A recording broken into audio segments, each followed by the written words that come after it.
Ladies and gentlemen, welcome to 4th and 15 with Mel and Smooth. I'm your new regular host for just a couple weeks, Ken Straub, content creator, newest member of the 216 Sports Network. This week, coming with me on this journey, my guy, Uncle Rico, Rico Mcgee of the Sports Minute. Rico, we broke some news today. What's that? And if you are on and subscribe to the 216 Sports Network Facebook page, this isn't new news to you, but Rico, for those who are late on it, break some news for the people on the pod. Couple things, man. First, we are coming up on episode 500 of the Sports Minute.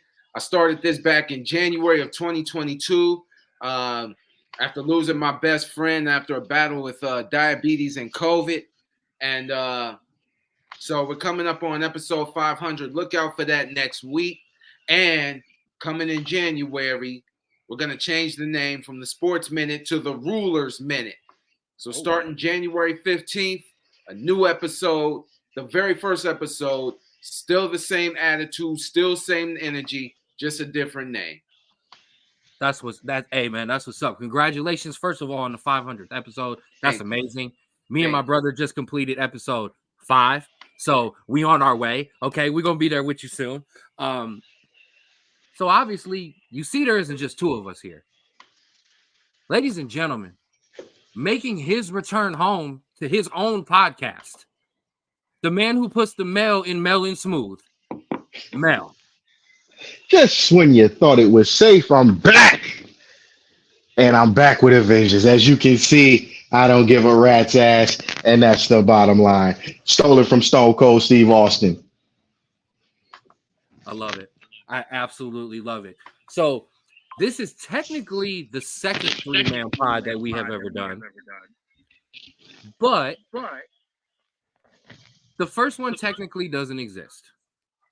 That's because the sound recording that we had at where we were wasn't the greatest. So unfortunately, not everybody got to actually hear that. But we're ready for you this week. So now, if you rock in with me and my brother every week, you know we do some college football. You know we rock some soccer in there, and you know we make you get a hold of the footy. But there's been some big stuff going on with college football, and Mel's been bugging me. Hey man, I got to get in here. I got to talk about some stuff. So now that football's done, we're ready. And as you don't see my brother. We had to kick the college kids out. They wanted to do things like party on a Friday night. So who better to have than Uncle Rico? You replace the college kids, you bring in the uncle. All right. So what we're gonna do, is we're gonna hit some major topics in college football. We're gonna hit in the top 6. We're gonna talk about the Heisman race. And we're going to talk about Michigan. Yo, is this real? Oh, man. Hold up. I just saw something come across my ESPN feed. Okay. The Browns have signed somebody. Yeah, this is huge. Like, I got to put this one up. The Browns have signed Hukalakanaka off of the practice squad. Like, this is unbelievable. This is unprecedented. From the University of Hawaii. If you want to, folks, if you're watching, if you want to pronounce his name, go ahead. I'm not going to try it. I did it once, and I'm not going to do it no more. But the Browns, he has been officially signed to the Browns off of their practice squad. So congratulations to him. It's about to be on and popping for the Browns, and I ain't even a Browns fan, man. And listen, if you check in regularly with me and my brother, you know I am not about to try to pronounce that. Okay, we do enough of that, trying to figure that out. So hey, listen, we're breaking news twice already on the pod. We're 5 minutes in. That's what we do here on the 216 Sports Network. So, like I said, this is the things we're gonna hit tonight. So, first thing I want to do is let everybody know where they can find us. Which put that up on the ticker. There you go. Follow us, Instagram, Facebook, Twitter. Subscribe to the YouTube channel. Come and rock with us. All right, guys, first things first. I think we got to talk about it first because we've been blowing it up in the group chat. We've been arguing about it every time we get together. Michigan. It's If you have been under a rock for the past 2 to 3 weeks, Michigan has been accused, not just accused, it's been proven. Not only are they stealing signs, but they are recording them, going beyond scouting, trying to fake passes to get in on the sidelines. First things first, Rico, what do you think of this Michigan scandal? You know what? As far as the Michigan scandal goes, me and Mel, you know we've been going back and forth about this. And you know what? I think, honestly, it's gotten to the point where it's time. Something definitely needs to be done about this because it's getting to the point where it's kind of ridiculous. At first, for me, it was, okay, everybody cheats.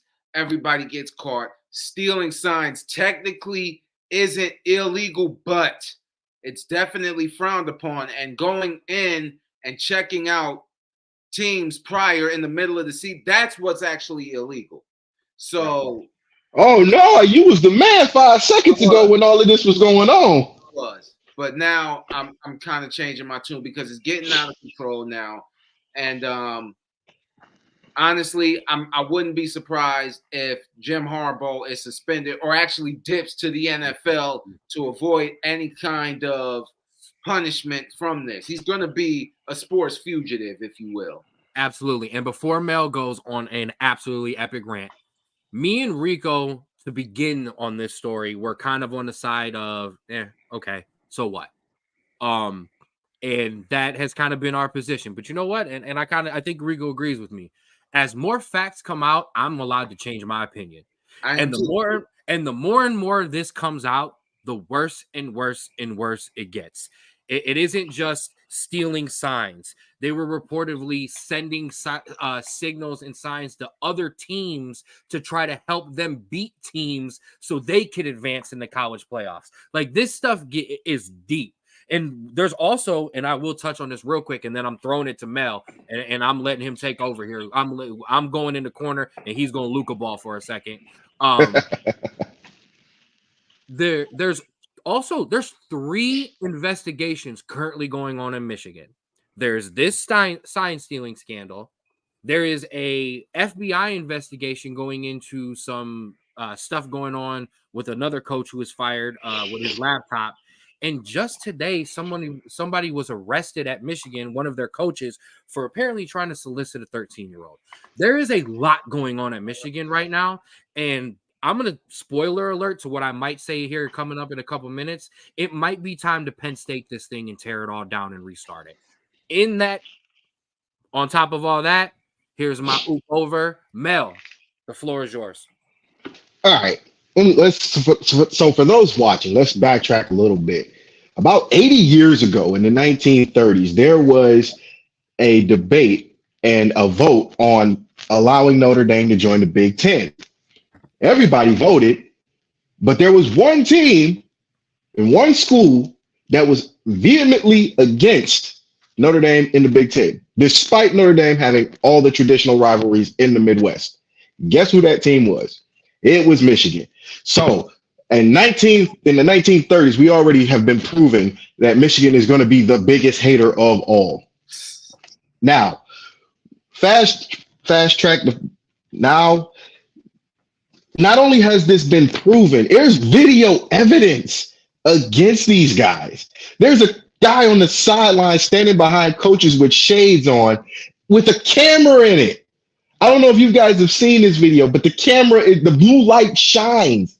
Yeah. Like, how the fuck do you get away with this for so long? Because this has not just been the last 2 years. This has been 4, 5, 6 years. That's the better half of a decade. Now, go ahead. No, well, 100%. I have a quote that, because you said for the better part of a decade, right? So while I was doing some diving into this, I came across something that I found amazingly interesting. Okay. So The Athletic did an anonymous poll with 50 coaches. Okay. 94%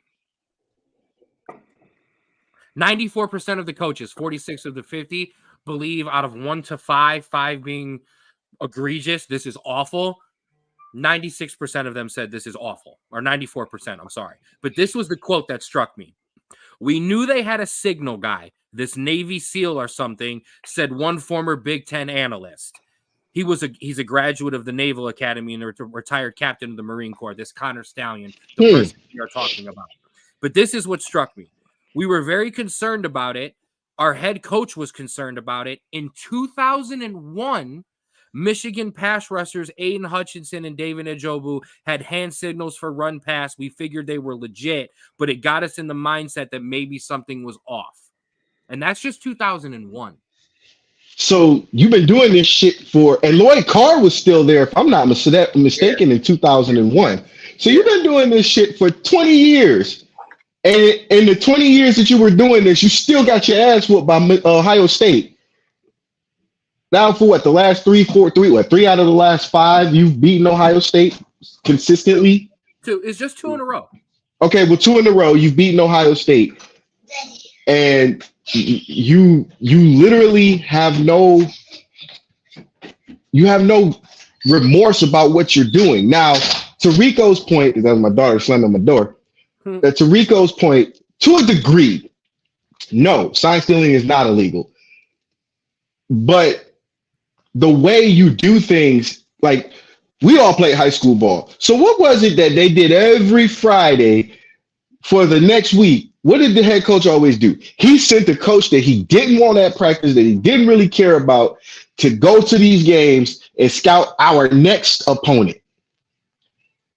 And that was what they did. That wasn't illegal. He just draw up the formations. He never had the camera sitting right in his hand in the crowd. He always drew up the formations. This is what they do. This is what they do on third down. This is how they respond to what you do. Now you got a guy with sunglasses. You got a guy, you probably had another guy in the crowd recording formations. You probably, hell, for all we know, they probably bugged the coaches' booths for the away team. We don't know. And I can honestly say I've had that happen to me before, where we've been in a situation where our coach in the booth was bugged. Like his room was so small and everything echoed that, it was like, damn, are they really bugging us? Are they bugging our mics? What's going on? Yeah. So with this, I'm not surprised because it's Michigan. And I don't mean that in a bad way, but think about the years Michigan was good. You didn't have to worry about this. What you had to worry about was their star players. Now you got to worry about, because you've been beating them or you've gotten a better team than them, that they're looking for any and every real advantage they could get just to beat you. And again, we saw what happened in the college playoff. You beat Ohio State to get into the Big Ten championship, and it was happening then. You were sign stealing then. You were literally recording whatever, going back at halftime. However you were going about it, you did it. And then you got to the college playoff. Everybody's thinking you're back to Big Ten dominance. Clearly you're not if you got to go through all of this. And then you get to the college playoff and you get ran through by TCU. So obviously the sign stealing wasn't enough to help you. Well, I want to bring something up about that. First of all, I do want to make one minor correction. In 21, Harbaugh was the coach. So Harbaugh's been there since 15. So this is all on Harbaugh. But I also want to point out, because you brought up TCU, and then I'm going to throw it to Rico because I know Rico wants to jump in here. TCU knew that Michigan had recorded their call, or had recorded and knew their calls. Why did TCU jump all over Michigan in the beginning of that game? They were all dummy calls because TCU knew what was going on and they ran up on Michigan. So and that's what this is the other thing. Teams have known about this. We're now finding out about it, but teams have known this for a while. I got to shout out Mom because my mom has already jumped in. As always, What's up, Mom? Rico, I seen you throw the hand up. Jump in here. I got to step away for 1 second. I got to make a mic adjustment. But Rico, jump in and tell everybody what you were about to say. You know what? This type of thing doesn't really surprise me because people do this at all levels, man. They do it. They did it in high school. They do it in college. Hell, even they do it in the NFL. I mean, I remember when players were being busted in the NFL. The Falcons are pumping artificial crowd noise. Browns had cell phones on the middle of the damn field. The Patriots with Spygate. Everybody cheats to a certain – well, not to a certain – everybody cheats. I think not only did Michigan get caught, but just the way they got caught was just on some goofy shit. You understand what I'm saying? And I just think Michigan, they're probably, I don't know what the Big Ten commissioner is going to do, but Michigan is definitely going to face some kind of repercussion. I would not be surprised if Jim Harbaugh is not on the sideline coaching come time to play Ohio State at the end of the month. Okay. Well, here's the thing. Before you jump into this, Ken, here's the thing. Coaches, not just Big Ten coaches, but all coaches that have played Michigan are clamoring for something to happen. And they are pissed. Not just like, oh, well, they stole this and we lost that win. They're looking for wins to be vacated. Do you know how serious this is and how bad you have fucked up when people are clamoring for let's give me my win back? Right. I want to jump in because you guys are going ahead of me and I love it. So on a conference call yesterday, Michigan head coach Jim Harbaugh was in there with the rest of the Big Ten coaches. An hour in, Jim Harbaugh on his own left the conference call so that the rest of the coaches could have a conversation about Michigan without Michigan being present. Majority of the coaches, from what we have read, have asked for sanctions and punishments immediately. The problem, and why would you not? Of course, but the problem I have with that, and this is no bias here, okay? My Notre Dame stuff is flying. Obviously, I'm not a Michigan guy, but I've got to be straight and I got to be factual about this. The NCAA doesn't move like this. They don't move like that. The commissioners don't move like that. They don't move in season to do stuff unless it's recruiting, like literally you're playing a guy you're not allowed to. Because other than that, this kind of stuff does not get moved very quickly. So while I don't disagree with any of you that something should happen, and when I wrote it down here at the end of my thing, I think, honestly, Stallion will be banned from college football. I think Harbaugh will get a 5-game suspension, and I think they'll get a postseason ban. That's kind of what the norm has become. We don't lay out these hammer punishments anymore. But the problem is, I don't think any of that's coming this year. It probably won't come this year because it's already too deep into the season. I mean, you only got 3-4 games. Most teams only got 3-4 games left. And Absolutely. then at the end of the month, you have Ohio State. Then you got the Big Ten championship, which is in really a few weeks from now. Then you got the college football playoff around the holiday season. So yeah, they're not going to do anything. They're going to impose the punishment in the off season, and Jim Harbaugh will probably miss if he decides to stay in Michigan and probably won't jump to the NFL because he'll probably jump to the NFL and leave Michigan on a damn island to deal with the bullshit. I can guarantee you. That's been updated. I can guarantee you right now that hey big head text has been sent to NFL teams. Well, I don't know. If I can guarantee it.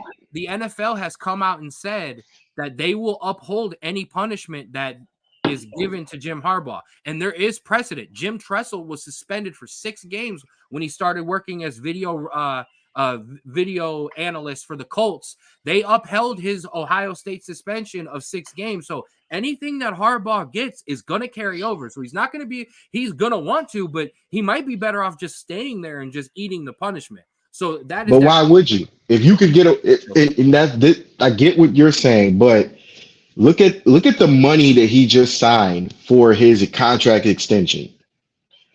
If anything happens, hold up. If anything happens to that, where the contract has to be broken, what's there to stay for? Right. There's also another contract extension that he was intended to sign this week that got tabled because of this. But that's what I'm saying. Why would you stay after that part? No, I understand. I do agree there. But I will say this because Rico said it. With all of this coming up, and you're the Big Ten commissioner, and I'm listening to the head coach at Indiana and Rutgers and Maryland, a lot of these teams that I'm sorry, and let's just be honest, are not bringing in the money that Ohio State and Michigan are bringing in right now. I've got an opportunity as a commissioner to showcase 2 of the best teams in the country. And if I get some luck, I could have both of them in the college football playoffs. Again, Ohio State is 1 and Michigan is down there. There could be a flip-flop where Ohio State only goes to 4. I am not going to jeopardize the opportunity to have 2 Big Ten teams in the college football playoffs over whether or not we all agree it's serious at the end of the day over some guy taking pictures of your signals that you should have changed. And that's here's the thing right there. Hold up. Here's the thing. Who's to say if that cheating doesn't and that sign stealing doesn't happen, that wouldn't happen anyway? Who's to say that? Because look at the reality. The reality is the Big Ten has always been Ohio State, Michigan, and everybody else. You may have you sprinkle it around. Yeah, you sprinkle some Wisconsin in there. You sprinkle that 1 year Northwestern in '95. You sprinkle Joe Paterno's good years in there a little bit, and then you sprinkle maybe I don't know, Iowa, Michigan State, Minnesota to a degree, but it's really been Ohio State and Michigan and everybody else. It's been like that. This is why this game is so important. And I understand, Ken, what you're saying, because there is a big opportunity. But again, if this was, say, 1997, where Ohio State and Michigan both don't have anything to play for, or don't have anything to play for, who's to say that these teams still don't decide the outcome of who goes to the national championship or who gets a chance in the playoff? 100%. These teams are good enough. Teams are good enough. And the fact that you have to go to this lane just to keep your team, quote unquote, in the mix. Well, why jeopardize that? But you brought it up, and I'll tell you why. Hold on, my bad, Rico. And I'll actually no. Go ahead, Rico. I've been talking too much. Go ahead. You know what? Honestly, when you say that, I mean the whole purpose. After a while, we all know pretty much it's going to be Big Ten and SEC. Right. You don't have anything outside of Michigan and Ohio State. You have Penn State a little bit, but not really. You're trying to compete with the SEC. So why would you like you said, to your point, why would you jeopardize Michigan right now? And especially since we're damn near at the end of the season, not completely at the end of the season, but you're at the end of the season. You're trying to show that the Big Ten can compete with the SEC essentially. So I get everything that you're saying. Right. And I wanted to make these 2 points real quick. Number one, you asked, and Mel brought it up, when did this start? You know when it started? When ESPN was, and every national college football analyst in the country was talking about he's 0-3 against Michigan State. He's 0-this versus Ohio State. He's 0-this and going to the Big Ten championship. Harbaugh is going to be done, and we don't know if the NFL will take him back. That's when this started. Let's just get that over with. That's when Harbaugh's fighting for his job right now because that's when let's be honest, he was getting his ass kicked every year, 6 years in a row by O State. Absolutely, and the other unranked. No bowl, nothing. Like you were just trying to beat Ohio State. And even now, Michigan's goal is to beat Ohio State at this point. They're not really thinking about national championship. The goal is what is now? Now that they've got the 2, they're ready now. But you're right. It was just, can we just get back in this rivalry? But the other point I wanted to, but you're still 20 years behind. No, for 100%. But the other thing I wanted to bring up real quick, because you guys mentioned this for the longest time: Ohio State, Michigan, sprinkle in a Penn State, nothing but sprinkles. Ohio State and Michigan, a sprinkle of everyone else. I said at the beginning of the college season, and when it happened, the best thing that will happen to the Big Ten is USC and UCLA coming to the Big Ten. And the Big Ten is going to benefit more from USC coming in than USC is going to benefit from the Big Ten. USC runs the table in the Pac-12, they're in. USC runs the table in the Big Ten, they're in. Their schedule was that good. They were that quality of a team. But now you have someone in that, and I know the brackets I know the divisions are going away, but now you have another team in there that it's not just Alabama and Auburn or Alabama and Georgia. And, there is Auburn, there's Tennessee sometimes. There's, there's Missouri. There's Florida. There are other teams in the SEC that have had good years. Now in the Big Ten, you have 3 teams year in, year out that are going to be in the top 10. And I know USC has been up and down this year, but they're going to be there. We're not sure. Penn State's quarterback will be back, and they'll be back next year. But that wasn't what I was going to say. I was going to say, who's to say that that's going to – yeah, and when you pointed that out, it made me wonder how long before that actually turns into a thing, because let's look at reality here. You can't even trust USC in the Pac-12. No. Now, who's to say USC, UCLA, dare I say Oregon, are going to be able to deal with cold weather games? Well, first, Oregon's cold. So Oregon is not cold. It is. Tell me how many times a year it snows like it snows in Michigan and Ohio and Chicago. They may not get the accumulation, but it gets cold, and it gets cold up in there in Washington and Oregon. I promise you that. They're not California. But you will freeze, but you will not freeze to death. There's a difference. You are right, and we're starting to get off topic, but I love this topic. It's just a question because USC's coming to the Big Ten. They know, and I will say this: this has always happened. The Pac-12 and the ACC are notorious for eating each other alive throughout the season. Those Pac-12 games that start at 10 o'clock, late at night, no defense. USC's coming into the Big Ten. They know they're not just going to be able to run up 45, 49, 50 points. So they're going to have to recruit on defense. The USC teams that we had in the OOs had good defenses. I know they had Leinart and Reggie Bush, but they had good defenses. So I think between that and Chip Kelly, I think they'll be okay. I do. We'll see. It's going to be a while before USC is actually on the defensive side pretty good, because you're coming into the Big Ten, like you said. You're not going to score 45 points on an Ohio State or a Michigan or even a Michigan State, honestly. You're not going to score those kind of points. So it's going to be a while, because, I mean, think about it. It's going out to Cali. If you're a student in Ohio, it's a lot, man. It's a lot. I understand. So here, I want to ask this question, because I don't think I'm going to agree with either of you. So USC is in next year, right? Yeah. Mm-hmm. Both USC and UCLA. Over under 5 years before USC is in the Big Ten championship game. Over. Under. I agree. I have the under. I think under. I said it's going to take them 5 years to adjust. I never said it was going to take them 5 years to get to the championship. They may luck up. Okay. Beating a team in the West and leading the West. They may luck up with that. Well, there's no guarantee. There's no divisions next year, though, so it's just your top. I think that might change. I honestly think that might change, because you can't treat this like you treated the Big 12 this year. You can't. No, I agree. Because you have to split it up. All right, here's the East: Ohio State, Michigan, Penn State, Rutgers. Yeah. Now you got Michigan State in the East. Now you got Wisconsin, Minnesota, USC, UCLA. You have to figure out how you're going to divide this up. You can't just tell everybody in a 1997 Big Ten conference with 9-11 teams to say, "Hey guys, figure it out." I agree. I don't disagree with you there, but I have the same question for you though. Over under 5 years until they win it. You're gonna say over, I guess, Rico, because you don't even think that they'll make it in 5 years. Mel, you think they could win one in 5 years?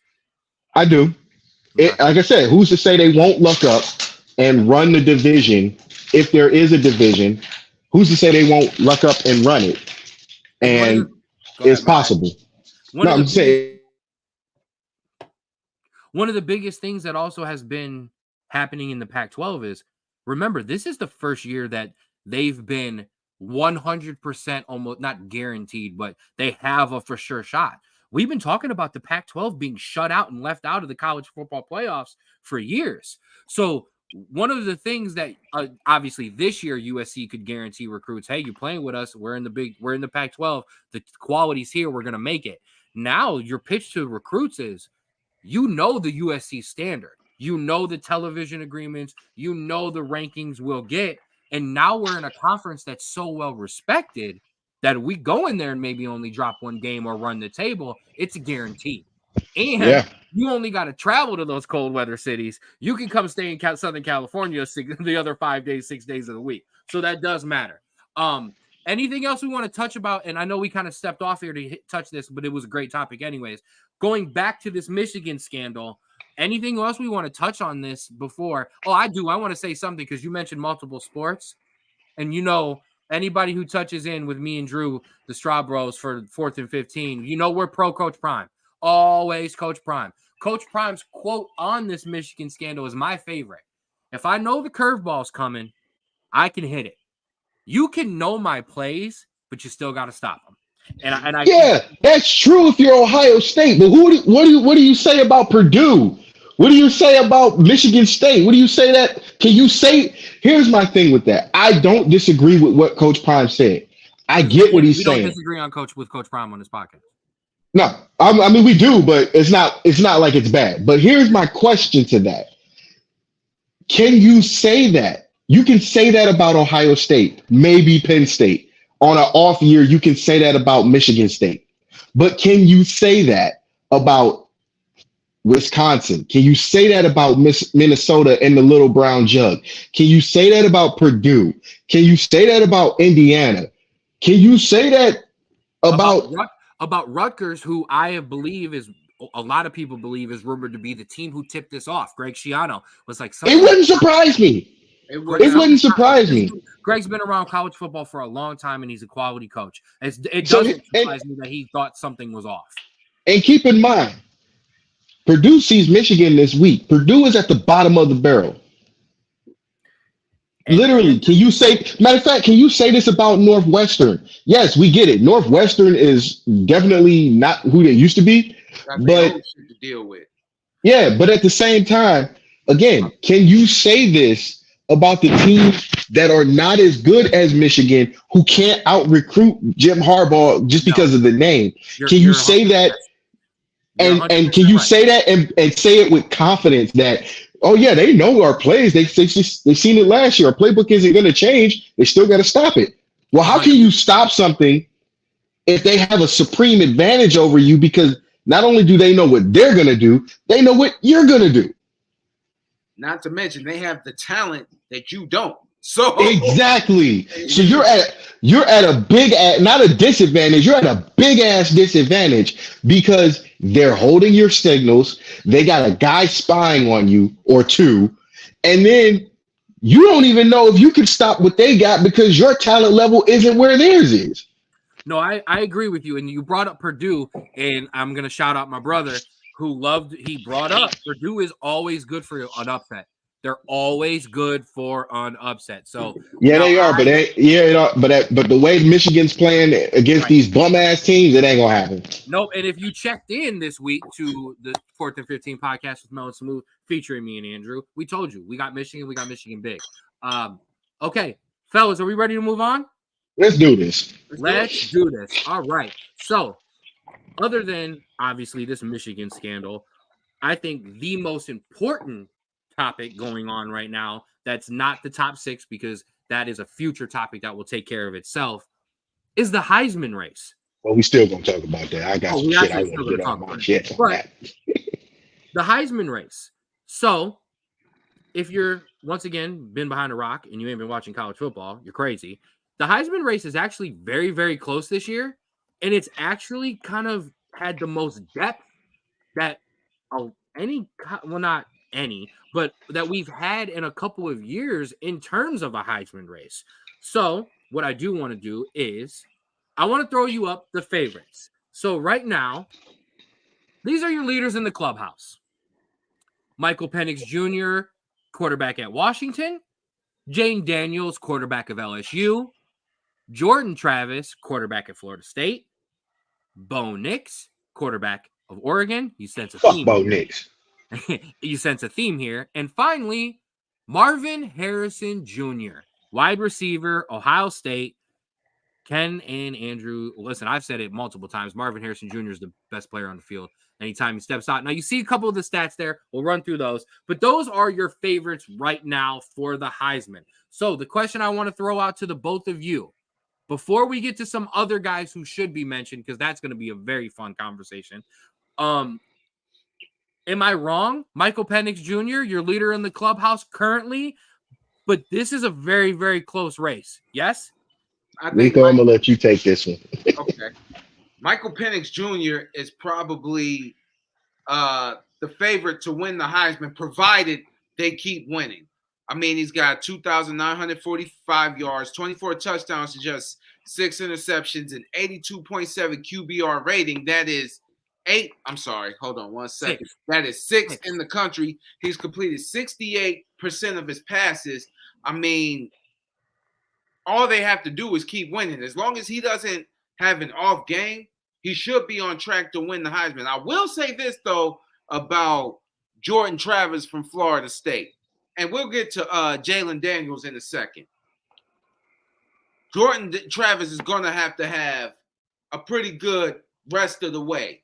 And the reason I say that is because ACC has been upsetting each other all season. I mean, Georgia Tech pulled up a couple of good upsets. So while they may walk through Pittsburgh tomorrow night, don't be surprised if Miami upsets FSU next weekend, because you got to understand that rivalry and the significance behind that rivalry. Even though that Miami might not be playing for anything at this point, they still hate Florida State, and they would love to spoil Florida State's dreams or whatever. So I would not be surprised if Miami was to knock off Florida State next week, because I still think Florida State's going to beat Pittsburgh. Now, back to... Can I cut you off for 1 second? Yeah, go ahead. No, and I just want to I want to add this little tidbit in because you brought him up. Of all of your Heisman candidates, Jordan Travis has the easiest schedule to be able to run up some ungodly numbers and pad some stats and hit some blowouts, but the games aren't going to mean as much. So he's got that give and take. You got the easiest schedule. You can put up the most numbers, but no one's going to care as much as where Washington has a hard schedule. LSU has a tough schedule. Ohio State is not done. Oregon, all of these other guys have a tougher road tougher coming down the road. My bad, Rico. Jump back in. No, you good. So I would not be surprised if Miami was to knock, because of what's going on. Like Georgia, I don't mean to keep going back to Georgia Tech, but a couple of solid upsets throughout the ACC. Now, Jaden Daniels, excuse me. They've got a tough game tomorrow against Alabama, LSU. I'm talking about on the road against Alabama. They've been playing lights out since that loss to Texas, and I question whether or not Alabama would get back, get back in that race. And they're really just, if Alabama wins out, they have a chance to play Georgia in the SEC championship. Who knows what could happen? 100%. Man, stop saying that like they're not going to make it back. You know how weak the SEC West is? Yeah, right. But I will say this, and listen, this is the big three, but me and Rico are running a little two-man game real quick because I want to bring something else up real quick, now that you brought up Jaden Daniels. They have the NCAA's best and most dangerous offense. LSU does. However, this Alabama game, for him, not only is it a tough game, he goes out there and has a big game against Alabama with the way we love Coach Saban and love Alabama in the media. This is going to put him number one. Even if Michael Penix Jr. goes out and shreds USC, if Jaden Daniels goes out and tears up Alabama, he is your leader in the clubhouse come sitting into this conversation next week. No doubt about it. Betting wise, Michael Penix Jr. plus 280, Jaden Daniels plus 300, Jordan Travis plus 800, Bo Nix Odds keep getting better and better. Marvin Harrison Jr. so far and so forth. So I just wanted to throw that up. So yeah, big game against Alabama. Absolutely. Mel, get in here. I disagree with you guys on two things. The first thing is this race is not really close. Ooh. And the reason I'm saying it's not really close is because y'all let the X factor get in as quarterbacks are concerned, because generally the Heisman is either usually a running back or a quarterback driven race. Ooh. You let the X factor and Marvin Harrison Jr. get in. Now, let's go back to last year in the national semifinal against Georgia. He alone brought the Buckeyes back into the game. And if he doesn't get hurt, are we talking about a Georgia back-to-back national championship? It wasn't even had to be him. It was the kicker. I mean, yeah. No. Damn the kicker. Fuck that kicker. Fuck that kicker. The kicker. Exactly. If he don't, and I've had Georgia fans tell me this. They were scared to death. They was like, man, I'm so glad. And they were like, they weren't saying it as they were glad he got hurt. They was like, man, I'm so glad we didn't have to deal with him the second half of that game, because if he stayed healthy in that game, we not talking that back-to-back shit. I agree. Now, here's the thing. At the moment, Marvin Harrison Jr. is close to 1,000-yard receiving season. He's got 889 yards. He's got 8 touchdowns on 48 receptions, averaging 18.5 yards per catch. Over almost double first down. Come on now. Tyreek Hill don't even have that much in 48 catches.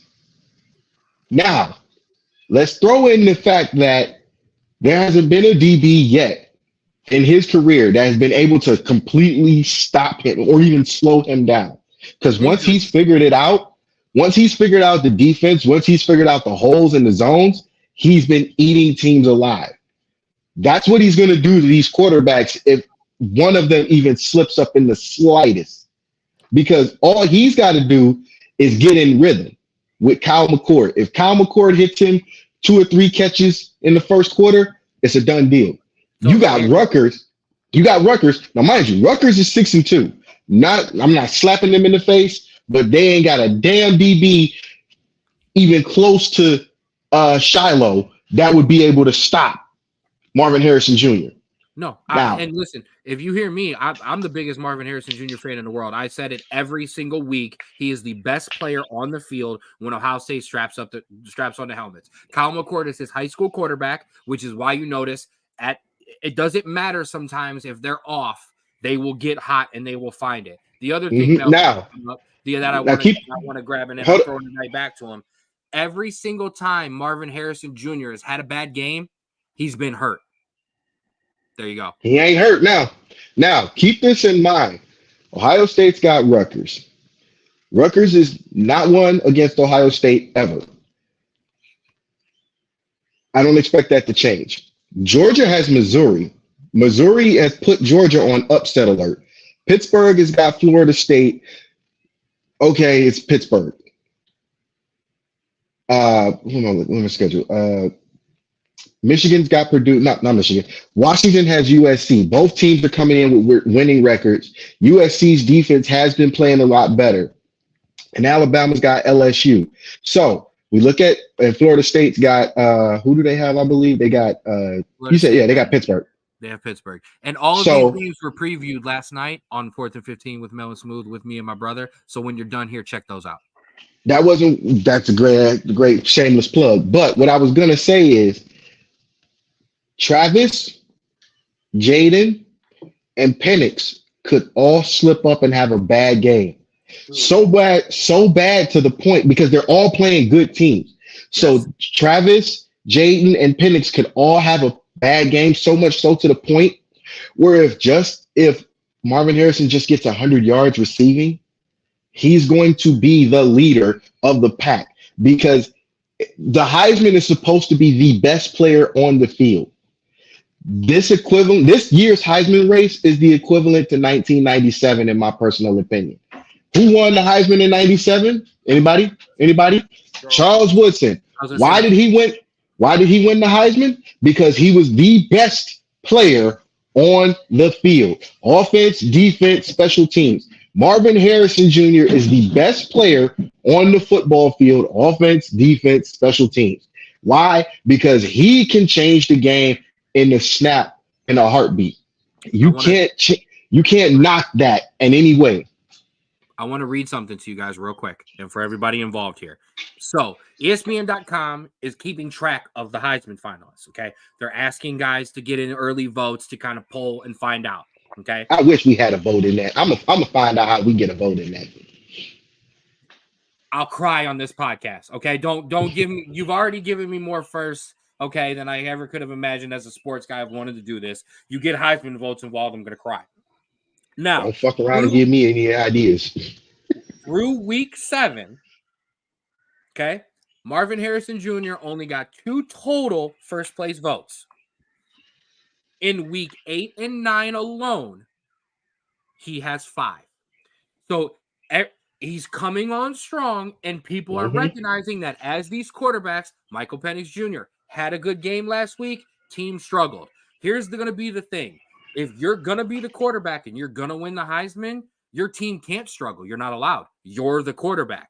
Marvin Harrison Jr. can have Ohio State struggle, score the winning touchdown, and we don't care. Your Heisman stock goes up. Okay, so that's definitely big for Marvin Harrison Jr. So I definitely love that we've got a non-QB in there. Here's another point that I want to make. If Marvin, this is no dog on Kyle McCord, if Marvin Harrison Jr. had any of the quarterbacks that are in this Heisman race, he's leading the pack. He's leading the pack. Race would be over. The Heisman that would have been over week 3. Junior, like we talked about, 889 receiving yards already, 8 touchdowns, 48 receptions. That would be already over 1,000 yards. We're probably talking closer to 1,500, and we're talking 11, maybe 12, 13 touchdowns. This is over. It would have been over week 3. Yeah, no doubt. So okay, I'm still sticking with my. If he doesn't at least get a second place vote, a second place finish in the Heisman, I know the Heisman's rigged.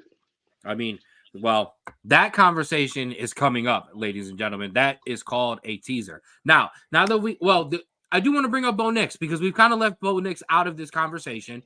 Because he's playing. Hold on. Fuck Bo Nix, man. I got you. Bo Nix, and this is the traitor. Bo Nix is a kicker away from not only probably being number 2 or number 1 in this Heisman race because we knocked him when he lost to Washington. We would have knocked Penix Jr. the same. He is a kicker away of his team being in the top 4 and him being in the top 2 of the Heisman race. I have a problem putting that much on him. He's having an outstanding year, 2,337 yards, 24 total touchdowns, 113 rushing yards, 84.9 QBR, 4th in the nation, 78.3% completion rate. And he has big games coming up that if he can knock some of these guys off, Bo Nix has a chance too. Honestly, let me start. I'm not saying fuck Bo Nix in a bad way. I'm mad at Bo Nix. Bo Nix let me down. I thought he was going to stay at Auburn so he could keep knocking off Alabama. Clearly, I was wrong. He ended up going to the West Coast. So, Mama, I'm sorry. Bo, this week, I'm sorry, Mama. So, Bo, I'm gonna publicly apologize for saying that, but you let me down, man. You hurt my feelings. But I'm not gonna say Bo's out of it. But what I will say is when Bo had a chance to take the lead and never let it go, he didn't get it done. Who'd he lose to? Michael Penix Jr. Exactly. And when you lose to your fellow Heisman competitor, it's hard to come back. And listen, I'm making a lot of excuses for Bo Nix. There was some questionable 4th down calls. Like I said, kicker, do your damn job. I definitely never depend on a kicker. No, never. As a soccer player, never depend on a kicker because they usually were soccer players that we didn't really want on the team. I'm just being honest. Okay, so real quick, we've hit those big guys, okay, that are in the Heisman race. Honestly, all 5 should go. That's what I know. They only bring so many. I think all 5 deserve to go. There's a couple guys that you kind of need to keep your eye on. Throw them up on the screen. They are Ollie Gordon, running back of Oklahoma State, a personal favorite of mine. 141 carries, 1,000 yards, 10 touchdowns, 7.7 yards per carry. The man almost averages first down when you give him the ball. Now, we've already talked about Michigan. We're going to bring up their quarterback, J.J. McCarthy. Less yards than everyone else in the Heisman race. However, I want to point something out real quick. 18 touchdowns, 3 interceptions, 93.8 QBR. First in the country. And lastly, the man with the best stats almost out of all of them, Shedeur Sanders, my guy, 2,637 yards, 22 touchdowns, 3 interceptions. The QBR is low, 71 point. We all know the issues going on with Colorado, but I definitely think Shedeur is deserved to be talked about in that conversation. So of those, actually, no, Mel, I know you wanted you wanted to go off on this. Go ahead. If we're being completely honest about this, again, I replace Bo or Jaden with Shedeur, one of the two. Here's why. Shedeur proved he could play at Jackson State and be the quarterback that we hadn't seen since Doug Williams, Bruce Eugene at Grambling. He proved it. He gets to Colorado and he has not lost steam. No. Now, is it Colorado being a bad defensive team? Partially. Is it, them playing in a Pac-12, which is a conference in which they should not have been? That's part of it too. But they're doing what they have to do. A roster turnover of 40, 50 players. They just got to build in the trenches, honestly. You really just got – that's really what it is. You need linemen, offensive and defensive. If they have those, we're talking about an undefeated Colorado team. I think so. Just being honest. I think if you build in the trenches, I mean, defensively, they just – the first week against TCU, like part of the reason that game was so high scoring was because they couldn't get to the quarterback of TCU. And I think once you build in the trenches, like you said, to your point, you're talking about an undefeated Colorado team that I believe probably would have beaten USC and maybe would have been neck and neck with Oregon in that game. And if anybody disagrees with me that's watching, you need to go back and look at them tape, look at those games, because literally Shedeur is never the problem. I'm not even going to say he's never the problem. In those games, Shedeur, Travis Hunter, and Shiloh are the best players on either team on the field. And Shedeur he's not the prototypical quarterback that you would look at, but the eye test is there. He makes good throws. Sometimes he's under pressure. He makes a bad throw. That's every quarterback. But when he's on fire, that boy's on fire. So to be honest, if Bo slips up, Shedeur is going right in his place. If Jaden at LSU slips up against Alabama, he's going right in his place, because this is the opportunity. And I think that QBR is slighted because, one, how do you amass almost 3,000 yards in 8 games if you're not hitting your targets? A very important thing about QBR is QBR does not incorporate drops. Okay, it just penalizes the quarterback for stuff like that. And the other thing you brought up about Shedeur, and this is when I say he's never the problem. He's never the problem in terms of, oh man, Shedeur is going to lose us this game if this doesn't go right. No, that doesn't happen. And another shameless plug: if you check in with me and my brother, I've told you many times, Shedeur's playing on Sundays. Oh yeah, get ready. So hate him all you want now while you can. And get it all out your system. You just get it all out because he's playing on Sunday and the kid's gonna be somewhere. I want to bring up my guy, okay? Because I do love Shedeur. I'm absolutely. But I want to pop that graphic up, boom, bring it back down.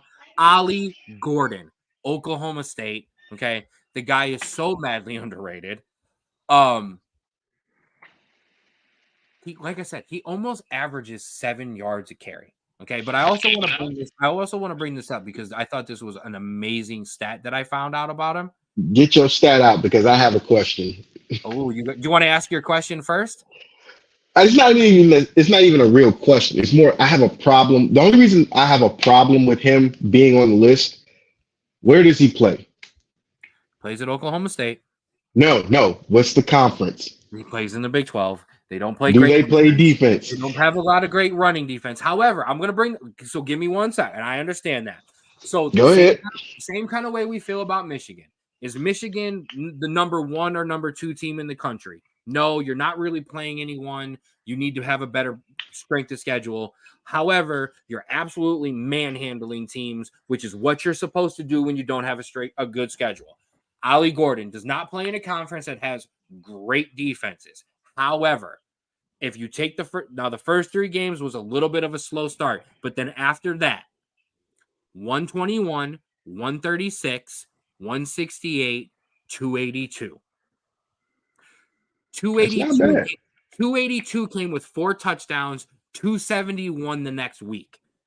So if you're not going to play against good defenses, you better torch them like Reggie Bush used to. Those Pac-12 defenses couldn't play nothing, so what did Reggie Bush do? Run circles around them, run to the goal line, run back to his goal line, and then run back and score a touchdown just to embarrass you. So I get you what you're saying on Ollie Gordon. 100%. I think he deserves to be in the room. And here's my thing. I'm so tired of this. Invite all 10 of these guys. Why does it matter? And I went on a rant last night about this. The damn Heisman ceremony is 2.5, 3 hours long. Give all these guys 10, 15 minutes. Bring them in the room. Who cares? Like I said, You know why they won't do that? How many Heisman guys in the 40s do you got to bring up? You know what? I'm going to say this, and this is my opinion. I don't know if this is true or not, but I feel like they won't invite all 10 because they feel like there's no money in it. And what I mean by money is there's no excitement. If you bring in, Ali, if you bring in Shador, if you bring in McCarthy. But here's my thing. Can we remember the 1997 Heisman race? Who did Charles beat out? Peyton Manning? Mm-hmm. Randy Moss. LaDainian Tomlinson. Like, that race was so exciting, and you invited all 5 of those guys there. Why can't you do that here? But instead, you invite all of the most exciting, like the top 10 most exciting players in college football, and half of the people that you just put up are on that list. So why not? The only person you could take out for exciting is J.J. McCarthy. But however, if Michigan is running and they're undefeated and he's got the best QBR in the country, put the kid in there. I'm sorry. I agree. Scandal. The scandal don't even mean nothing at this point. If he's playing lights out, he deserves to be in that conversation. Now, once everything comes out the light, then you can have that conversation. But right now, nothing. Yeah, I agree. He hasn't been charged with anything. Nobody's convicted of anything. And when I say convicted, I don't mean prison time, but I mean, you get what I'm trying to say. Absolutely. J.J. McCarthy is still having a solid year. Granted, I know he hasn't played much, but you can't play nobody but who's in front of you. And if who's in front of you is a bum, that's just what it is. I'm going to bust your ass because that's what I'm expected to do. Beat the bums Agreed. up. Yeah. Agreed. But I just don't think the Heisman committee will do that because I agree. They don't see excitement in it. But I think this is one of the more exciting Heisman races that we've seen probably since '97. You're telling me getting Prime and his son in the same room as the Heisman Trophy is it ratings? Is it gold? Are you shitting me? Come on. I think it is, but it's a lot of people in the media that dislike Prime for doing what he's done. They still hate Prime for leaving Jackson State. Like, what else does this guy got to do to show y'all he is the coach that you think he is? I think it's why Shador's not getting votes right now. Well, I mean, a couple of not blowout losses, but I mean, I get that. A couple the losses. Media controls this Heisman vote. The Heisman. And as much as the media, as far as they're concerned, isn't there yet. I think it deserves to be in that conversation. But as much as the media some of the media blew up Prime for those first couple wins, there was a lot more that were like, "This is garbage." And TCU's in a rebuilding year. They were in a rebuilding year from the jump. Everybody left, not everybody, but it was such an unfair thing every time they called. And like I said, we're Coach Prime. I dressed as him as a horrible Halloween costume last night. Okay, pro Coach Prime on this pod. I even said it though. It was so unfair to say that he beat college football playoff national semifinalist TCU because that team graduated and that's not the TCU team that he was playing. Okay, that's not his fault. And no, it's not. It's still a good win. He's still doing great things at that program. We're not knocking him for that. No, but when the media was like, oh, and that's where the backlash came. Well, you're not being fair to him. No, we're being fair to him because that Colorado team has been the worst program in college football over the past decade. And in a summer, Coach Prime turned it into a nationally relevant team that by next year will be ranked and will stay ranked throughout the entire year. Mark it, book it. I'll clip it later. Now, here's what I want to say about Shedeur and the Colorado situation as it relates to the Heisman. Think about the last time Colorado won a national championship. It was 1990. All right. Think about how exciting the last Colorado team was. It was in the 90s with Cordell Stewart, Michael Westbrook, Rashad Salam. You know, you ain't been relevant since then. You hadn't won the Big 12 before you left, and God knows how long. Now you're in a state where you're popular. Even when you lose, you're still being talked about. What did Eazy-E saying? What Compton's most wanted? Or straight out of Compton? All publicity is still good publicity because it's giving somebody something to talk about. So I don't think Shedeur should have to suffer because he's obviously the best quarterback outside of Michael Penix Jr. on this group, on this list. Yes. Statistically, him and Penix are arguably back and forth. Yeah. The only difference is Penix plays in the same conference as Shedeur. So whenever Penix does good, it's gonna overshadow Shedeur, which I don't think is fair because again, Shedeur is holding his own against these Pac-12 teams. Right. And doing it with less talent, doing it with less talent. So no, there's no way you can't. There's no way you can just leave him out. I'm sorry. There isn't. I do want to point this out because you brought it up. Now, Penix Jr. has the edge in yards. 24 touchdowns to 22. I'm sorry. That's a wash. 6 interceptions for Penix Jr. 3 for Shedeur Sanders. And they've been playing the same competition. Mm-hmm. Now, QBR, Shedeur is asked to do more. I'm sorry.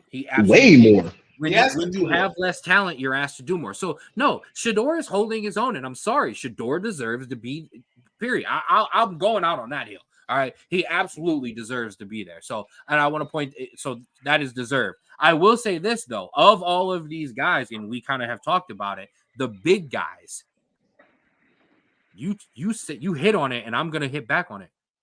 A good weekend of college football. When we talked about this, I think last week or this week with my brother, everybody kind of just had that arrow that, you know, that you used to see in the game where no one moved up, no one moved down. Everybody kind of had a week. There could be some down arrows this week. There could be some down arrows. Caleb Williams is looking because he's not in the room anymore. But Caleb Williams is looking going, I'm the defending guy, and I'm going to mess this up for all of you on the way out. So that's very possible. It's also possible that Oregon drops a game. It's possible that Florida State gets upset. And then when they get upset, if they get upset, he's out. LSU. Not to mention, not to cut you off, but not to mention, these conference championships are going to decide a whole lot too. So if Washington sees Oregon again, which is a very, very strong possibility, and let's say Oregon does get the upset because it's happened before where Oregon lost to a team, Utah, and then they see Utah again in the conference championship and they destroy them. It happens all the time. And then for the sake of discussion, just off a whim, you know, Florida State, dare I say, they drop a game to Louisville or Virginia Tech or Miami. and they have to see one of them again, it's a free for all at that. Like this top. They're not great. Yeah. Having to go back and go against that big team that you beat earlier in the year normally does not hang well for the other team. Yeah. It really doesn't. So all those teams have a possibility, and I wanted to throw that in real quick too. My bad, Mel. Because I cut you right back off. We road raging over here. Alabama goes out and destroys LSU. Jane Daniels, bye. See ya. Oh yeah, I agree. So he kind of hinges absolutely. It hinges on the Alabama game for him, because if he goes out, like I said, and struggles, you're out, dude, because this is your biggest chance left. And that's going to be the thing that hurts him too, is all of these other quarterbacks and Marvin Harrison Jr. have big games coming. Jaden Daniels really this is kind of it. Like, they've got some other ranked opponents, LSU, but there's no semifinal. There's no, you know what I mean? There's no SEC championship game. He won't have those stages. Even though Jordan Travis at Florida State has a weak schedule coming up, he's going to have the ACC championship game. He might have the college football playoffs. Jaden Daniels will not. Marvin Harrison Jr. is still my wild card here. I'm just saying that. So, I don't think he's the wild card. I think if he has a good game against Rutgers, if he has a good game against Michigan State, I'm sure he will. Yeah. And then he comes in locked into the Michigan game and he just goes off, the Heisman's his. I'm gonna stick with that because everybody else has too much pressure on them. You got between Jaden, the quarterbacks. Yes. Yeah, all in these next 3 games for Ohio State, really realistically, all Marvin has to do is literally just get in the end zone. Yes. And I'm going to pull up their schedule right now because I want everybody to understand just how easy it is for Marvin to possibly take over this Heisman race. While you do and that, here go ahead. I got it. To jump in. I got it. Here we go. Here's the last 4 games of the season for Ohio State. Rutgers, Michigan State, Minnesota, that school up north. All he's got to do for the next 3 out of the 4 games before he even gets to Michigan is get in the end zone. Hell, you ain't even got to do that. Just save him for Michigan. Because at that point, all you got to do is run the ball on those 3 defenses alone. Yeah, but that won't win him the Heisman, though. No, of course. Yeah, that won't help his cause. If we want a Heisman, if Ohio State wants to produce another Heisman winner, he has to perform, but he does not have the pressure that everybody else has. And real quick, because then I got to step away for just 1 second. If I don't bring up Archie Griffin, my father will absolutely throw a temper tantrum. You're only 2-time winner of the Heisman, also from Ohio State. Sorry. And I got you. But I mean, you can't be mad at that. I'm not. It's not mad at it, but like that's not what we're talking about. And they'll still get I'll still get dragged for it. One of the other big things we wanted to talk about the Heisman, though, because I do kind of want to shift the schedule real quick. The Heisman voting isn't fair. No. It's never been fair. No, you're absolutely right. It's never been fair, but because you brought something up when we were first talking about it, Mel, because you said it's typically a quarterback or a running back race. It's not even that anymore. Thank goodness Marvin Harrison Jr. has the hype that he has, and he's such the gifted athlete he was or is, because even that he might not get in. One of the biggest things is it's now a quarterback catered to award. That's what we was talking. Well, here to be fair. Let me ask this question real quick. So to you guys, and then I'm gonna let you roll with it. Number 1, do you agree with me that isn't a quarterback cater to question? And number 2, what do we do? How do we get these other guys involved? Mel, you want to go first? Or you want me to go first? Yeah, I'll go first. Okay. To be fair, and I'm saying this in all fairness, to be fair, the offense of any football team is based on the production and the leadership of the quarterback. Who are your NFL MVPs? Quarterbacks. So hold up. That's where I'll leave it. What I'm going to say is I do agree that it is more quarterback driven than anything else. But it's also got to come to a point where players who feel like they have a good shot at the Heisman should step up. Shiloh has done that. Travis Hunter's done that.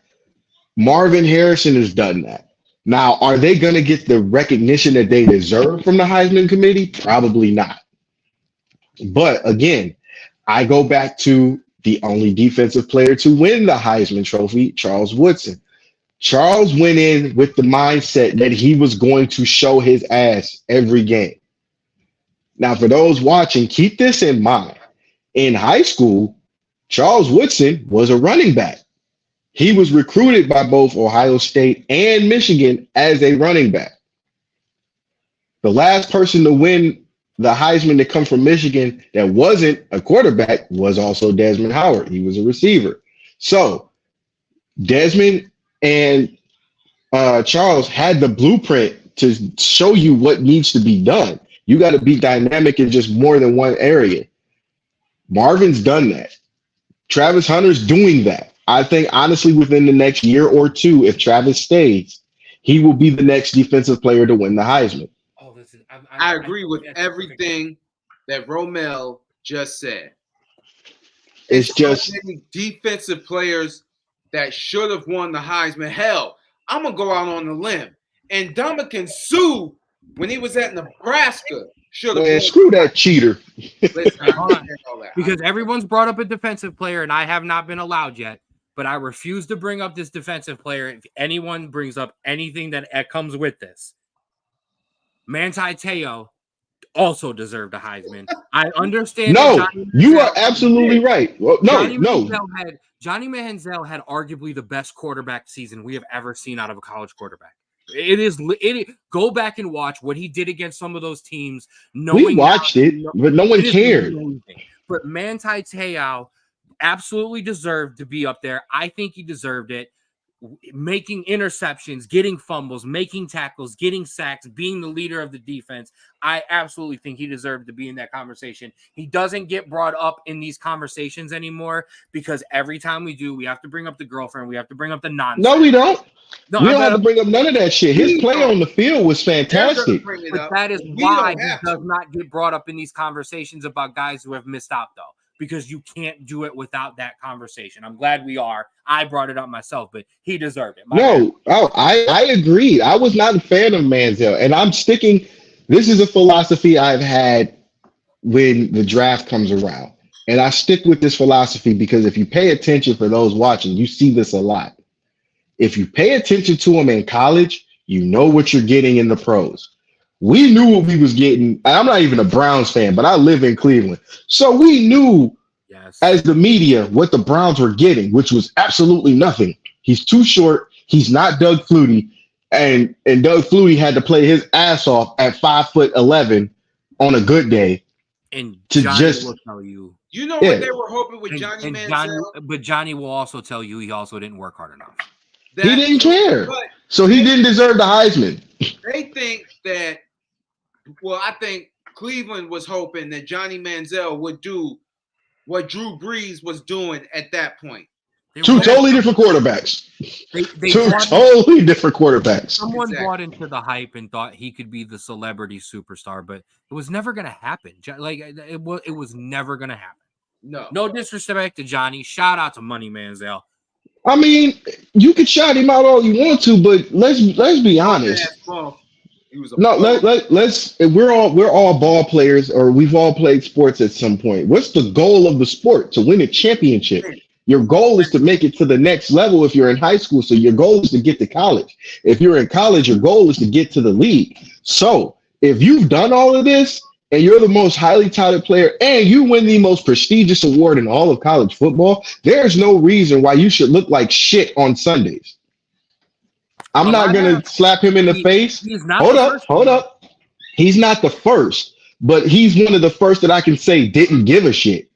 Oh, 100%. 100%. I agree. So what I feel about that particular Heisman year is that Yeah, you're right. Manti Te'o should have won it because as a defensive player, he did everything that you asked him to do and more. Mind you, that Notre Dame team was not the greatest. Man, fuck that sign. That team was great. That team. That team was great.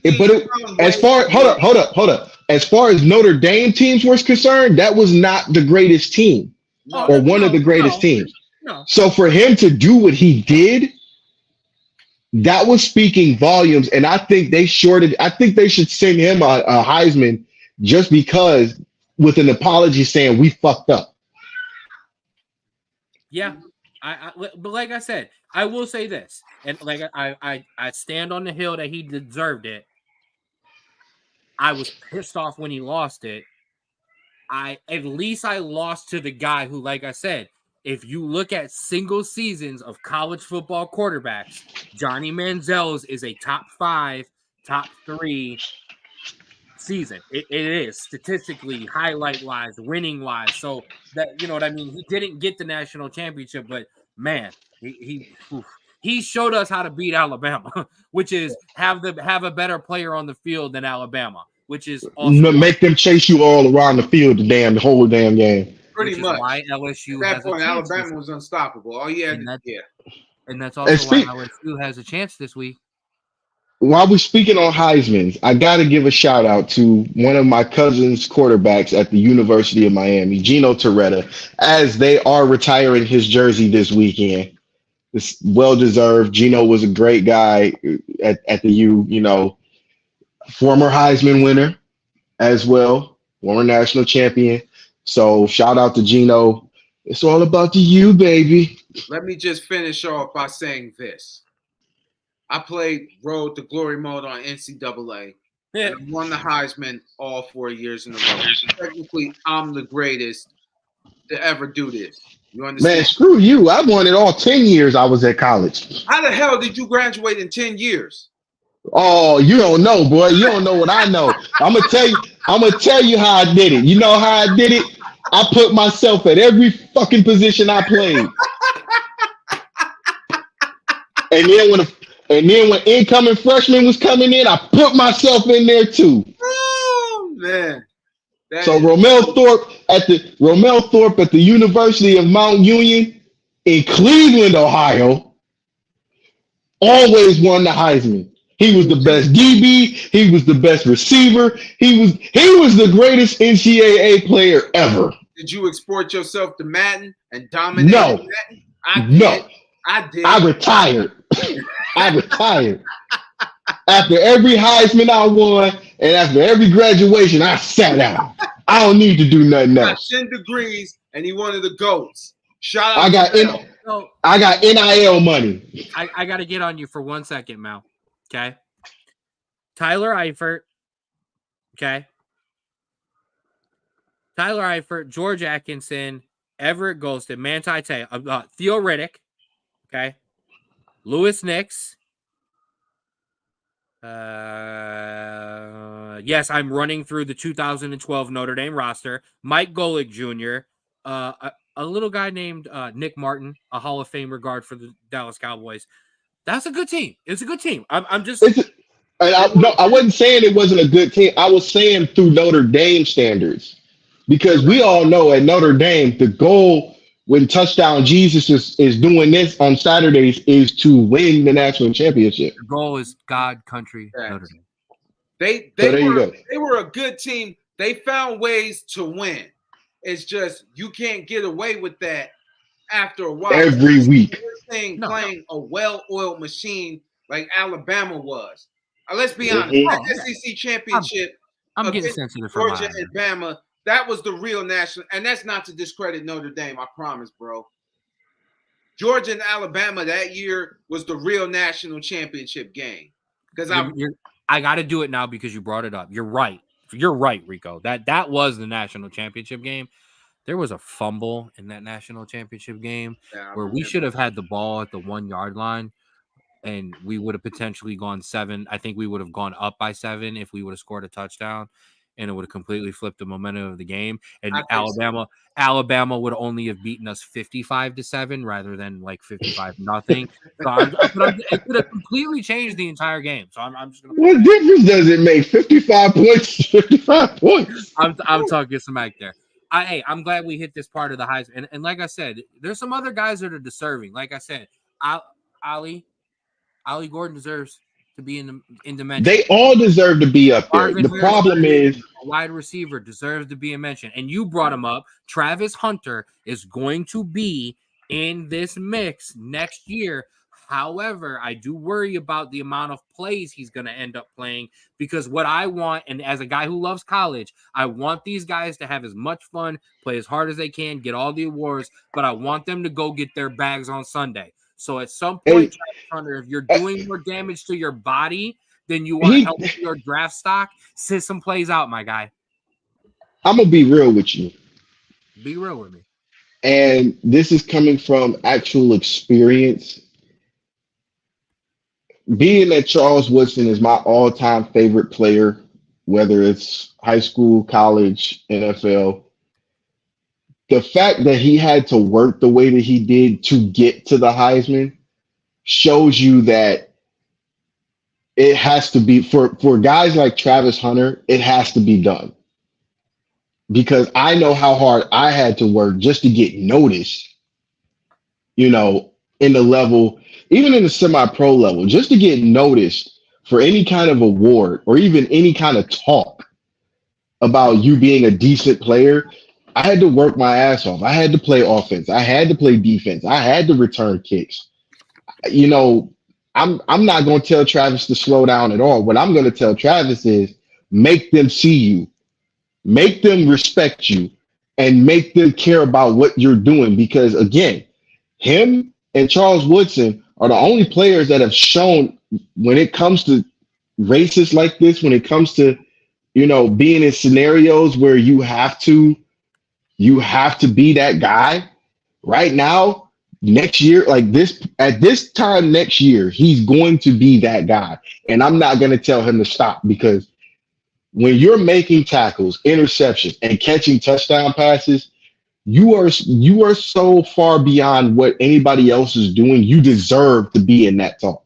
So I 100,000% agree with you, Mel. And I want to give some background on my own. Obviously, Mel played football and semi-pro football.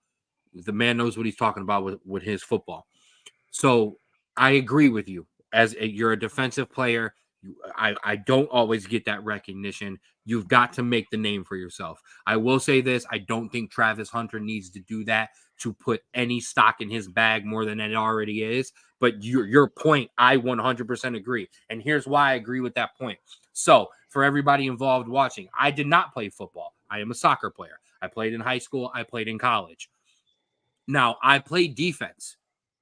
I was a shorter defender. I got thrown into the offense when I got into college because it was basically all of our defenders are 6 foot and you're 5'6". So this just isn't going to work. Cool. That's no problem. I want a ball. I want to play. So I 100% understand, hey, man, if they gave me an opportunity to do anything, take that opportunity, make your mark, let them see you, let them know you're here, let them know your name. My other counter to that would be, as somebody who tapped out at the college level, and by the time I left college, physically was why I tapped out. I couldn't do anymore. The body had started to break down. I wish there was a couple snaps or a couple weekend tournaments, a couple nights of doing too many extra drills, that I could have kept those miles on the body to kind of extend that mileage. So I 100% agree with you. Get that. You need that recognition. You deserve that recognition. But man, if you know that you have it and you know you have that bag, not everybody's LeBron and can do it for 21 years. The lifespan of a football player on average is 3 to 4 years. Save as many plays as you can if you can. Well, here's the thing. Sanders, go ahead, Rico. I'm sorry. Not to cut you Go ahead. I think after a while, Travis Hunter is going to make a decision, because playing both ways it brings wear and tear on your body. He's gonna have to. You physically can't do that anymore in this NFL. Yeah. Are you sure? Yes. Are you sure? Yes. Because there's a guy that. No, that's not what I was. I'm asking you, are you sure? Because there's a guy that showed me you can play 23 years as long as you have the money to take care of your body. And with the advancements in technology and medical and rehab now, it is very possible. That man's name is Tom Brady. Well, yeah. Tom Brady came back. Hold up. Hear me out. NIL money has made it physically possible for college players now to actually take care of their bodies better than just at the school's rehab facilities and the school team doctors. Now you have the ability to go out and find the same guy that trained LeBron, the same guy that trained Tom Brady. So with Travis Hunter's ability, yes, he's taking a few hits. Yes, he's putting wear and tear on his body, but he also has the money now to fix that. Real quick. And there's the reason they call it an off season, so he can get that done. I do. Enrico, I'm throwing it right to you because we kind of shut you out on this for a couple minutes, so I apologize for that. So Rico, floor is yours in 1 second because I want to answer Mel. Number one, and you, my guy, you brought up the worst example of all time because Travis Hunter is going to be playing cornerback, DB, and wide receiver, two positions that hit and get hit an extremely amount. Tom Brady, and those are also two positions that are so leveled. The playing field ain't even leveled no more, so he's not going to be getting hit like you think he's getting hit because the rules have fucked us over. But the only person who gets hit less than a quarterback is a coach on the sideline. That's what I'm saying. And these guys are so protected, and their job is just so specialized that I can't. The amount of running and the amount of hitting and just in general that everyone else on the field does that's not a quarterback and a kicker and a punter. Listen, I hope I'm wrong. I would bet money on it that he picks a position like Rico says, and I just don't. Man, I hope he breaks that. I hope he can. I just don't think the body is. I don't think it's worth it. I think it'll take his career down. Rico, floor. I'm sorry. No apologies. Well, I'm sorry. No, you good. Tom Brady, throughout most of his career, has had a solid offensive line. Right? So Tom Brady has had the protection, which is why he was able to play as long as he did. That's just my perspective, right? No, it's right. He's absolutely right.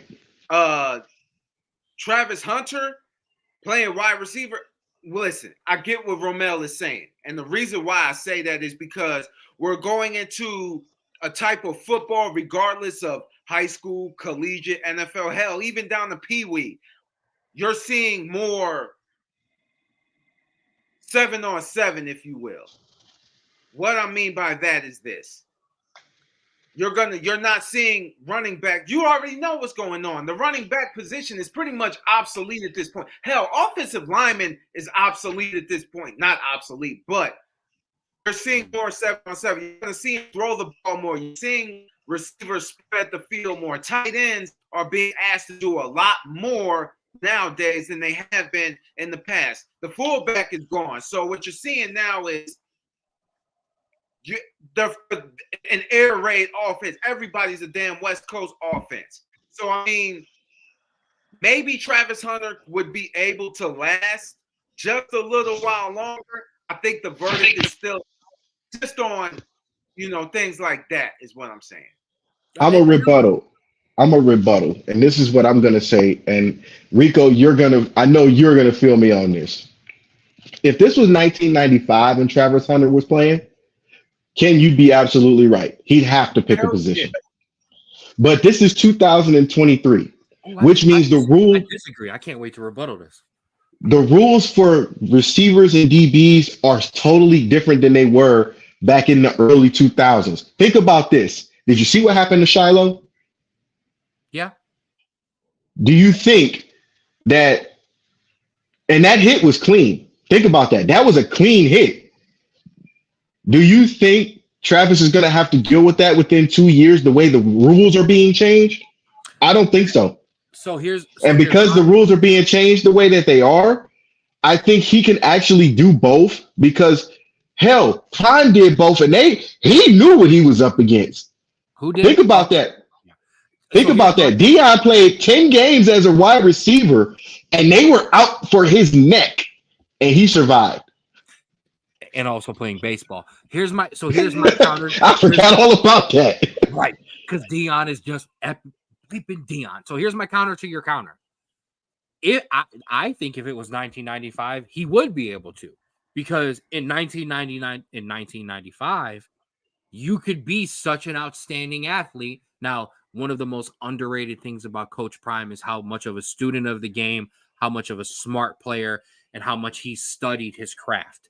But there was also a lot of, in those times, where if you could just be the best athlete on the field and avoid big hits, you were going to be all right.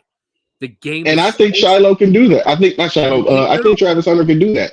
the game is so specialized now, and the game is so complex. Not that it always hasn't been, Mel. I'm not trying to disrespect anything, but it is so complex that it is hard for me to believe that they're gonna take him and allow him. I mean, when you watch Nick Bosa, okay, he has to come out every couple of plays to take a couple of breathers. All these guys do. It's hard for me to believe, with as physical as this game is now in the NFL, that a guy will be able to take that physicality on one end, be productive. That's the other thing. It's easier to be productive in college than the NFL. We all know that. Can you be that productive in the NFL as a wide receiver that they're willing to risk you just coming off the field, scoring a touchdown, and being gassed off of that drive like everybody else would be, to then now I've got to throw you in there and not just be like, hey, you're a college kid, give up a couple yards and maybe make a play, but I need you in here. The margin for error is so much smaller now that I think it's going to hurt him, not because he's not talented, but I think there will be a mistake or two, and he's not going to be given the leeway of another guy where, hey, this is my top corner. If he makes a mistake, I know he'll make up. As soon as Travis is a top corner and a top receiver, but one of those dips, it's automatically going to be, well, hey, is this the reason why this is dipping? And while we might disagree on the reason why, I think that's automatically going to get him pulled from some reps and some snaps. Things like the first time we see him at practice get mossed by somebody. Oh, should Travis Hunter just be a wide receiver? Should he not worry about being a corner? And as much as we think those things are fucking stupid, sorry, Mom, I cussed for the first time on the F-bomb on the first time on the pod. As much as I think those are stupid, it does mean something, and it does play into it. It matters. So I think that's where it's hard. I just don't think it's physically possible anymore. But you know what? I hope I'm wrong. Sorry. I'm going to say this. And I respect your opinion, and I'm not even going to tell you you're wrong. What I'm going to say is there was a league that was around, and it's coming back. And for the first 15 years of this league, said DBs also had to play wide receiver on the same field at the same time, at the same pace, and not be trash, to be so polite. That league is called the AFL. I have played against some of the best wide receivers, defensive backs I have ever seen. This can be done. Even though it was a shorter field, there was these guys called Iron Men, which was 90% of the team, and we had to deal with it. You got free substitution in the NFL. So if it gets to a point where Travis needs to take a break for a play or two, fine.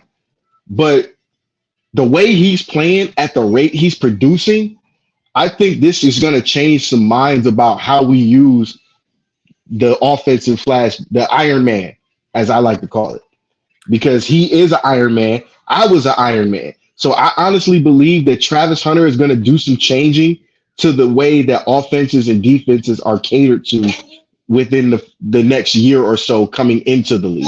And I'm going to respond to something real quick, and then I'm going to throw it to Rico because I got a question for you. So first of all, and like Mel just told you, he was that player. So I'm not being disrespectful to that. I think it's hard. So I hope, like I said, and like I said, I hope I am wrong there.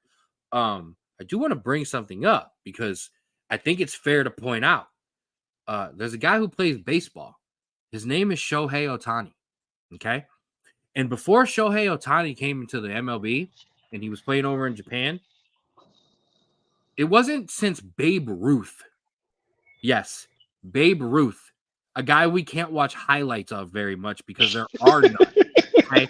Like that's, and I think that's just I like that, and it is. You're right. It's because just to hit you real quick, the only time that this stuff, when you see Shohei Ohtani graphics, because he plays for he's a free agent, but he's a baseball player. He pitches and he hits. He is an ace pitcher and he is a monster top of the end home run hitter and hitter in general. Before he came into the league, it wasn't since Babe Ruth, once again, the guy you can't watch highlights of, that we have seen a guy be able to do what he was doing. So basically, Babe Ruth, who didn't play against black players and played against guys who Babe Ruth was black. I'm just saying he did not play against other of the top, but Rico has touched on that on the Sports Minute. Babe Ruth did not play against black players. He played against guys who were as good as baseball as me, and I didn't play baseball but 2 years in my youth. We haven't seen stuff like that since Shohei Ohtani, and no one believed it was ever possible until Shohei came in and did it. So there is precedent recently for a guy being able to do something like that. So my question to you, Rico, my bad, Mel. My question for Rico was, if you said he would pick a position. If you were to pick a position, what would it be? And do you agree with Mel where maybe he's not a superstar on both ends of the ball, but maybe he's a superstar on one end who can still make plays on the other? First of all, I agree with what Mel said. I do believe that because there have been times where he'll dominate at wide receiver and then get torched at the defensive side. I saw that against, forgot who I saw that against. Was that I believe that was USC. Yeah, that was the USC. Yeah. Okay. That was the one game. In the Stanford game, he got mossed for the last touchdown. Oh, yeah. Listen, we've seen moments where he could be vulnerable, right? So I think he'll probably be a better receiver than a defensive back. But what was your other question? I'm sorry. Oh, my bad. You had said that you think he would pick a position. What position do you think he would pick? And do you think even when he picks that position, he might still get the opportunity to have a couple plays, maybe come out for something along that lines?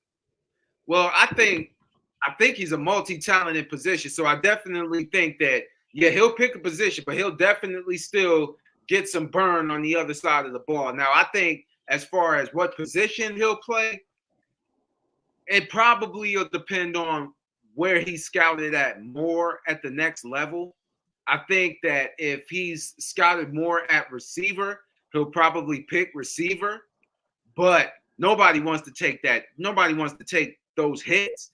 You know what I'm saying? Especially, let's just say on a post route or something like that, and you got a strong safety coming at your neck all crazy, but he'll probably want to play DB and hope to get played at DB because then you're not hitting.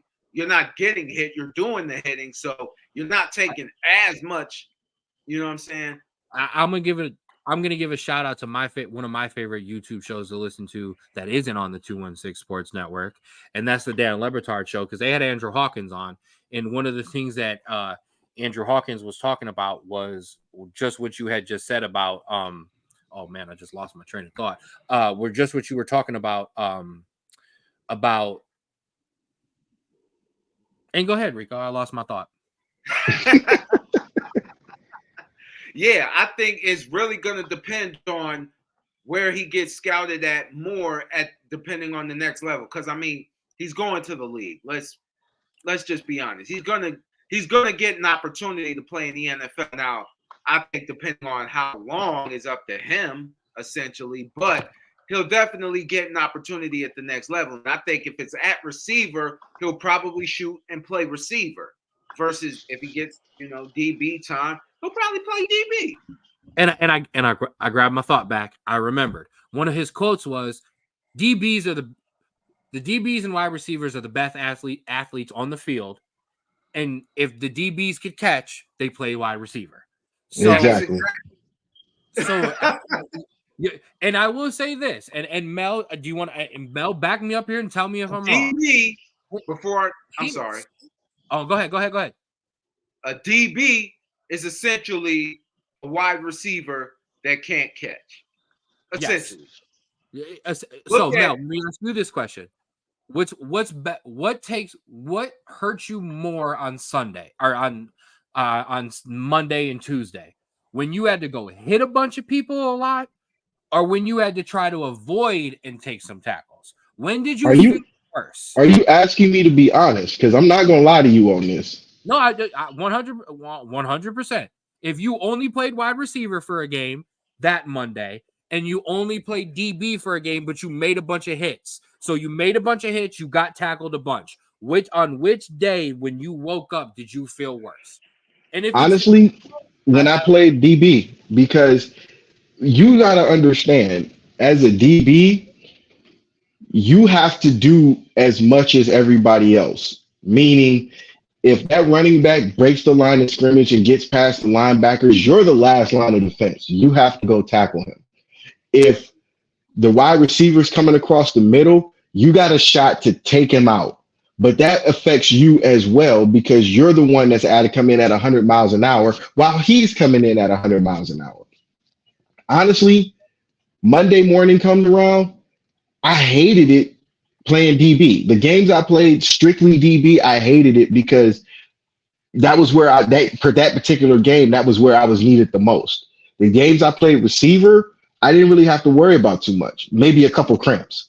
The games I played both, I was perfectly fine on Monday because I didn't have to do as much. And that's the other thing I was going to say. Like, and this is watching football. Rico, you watch football. If you're a DB, there's potential that not only in getting physical, I've got to tackle, I've got to throw my body at someone. Sometimes it's a wide receiver who's kind of a similar build than you, maybe a little taller, but in the sense, same frame. Sometimes it's a running back who are built like tanks.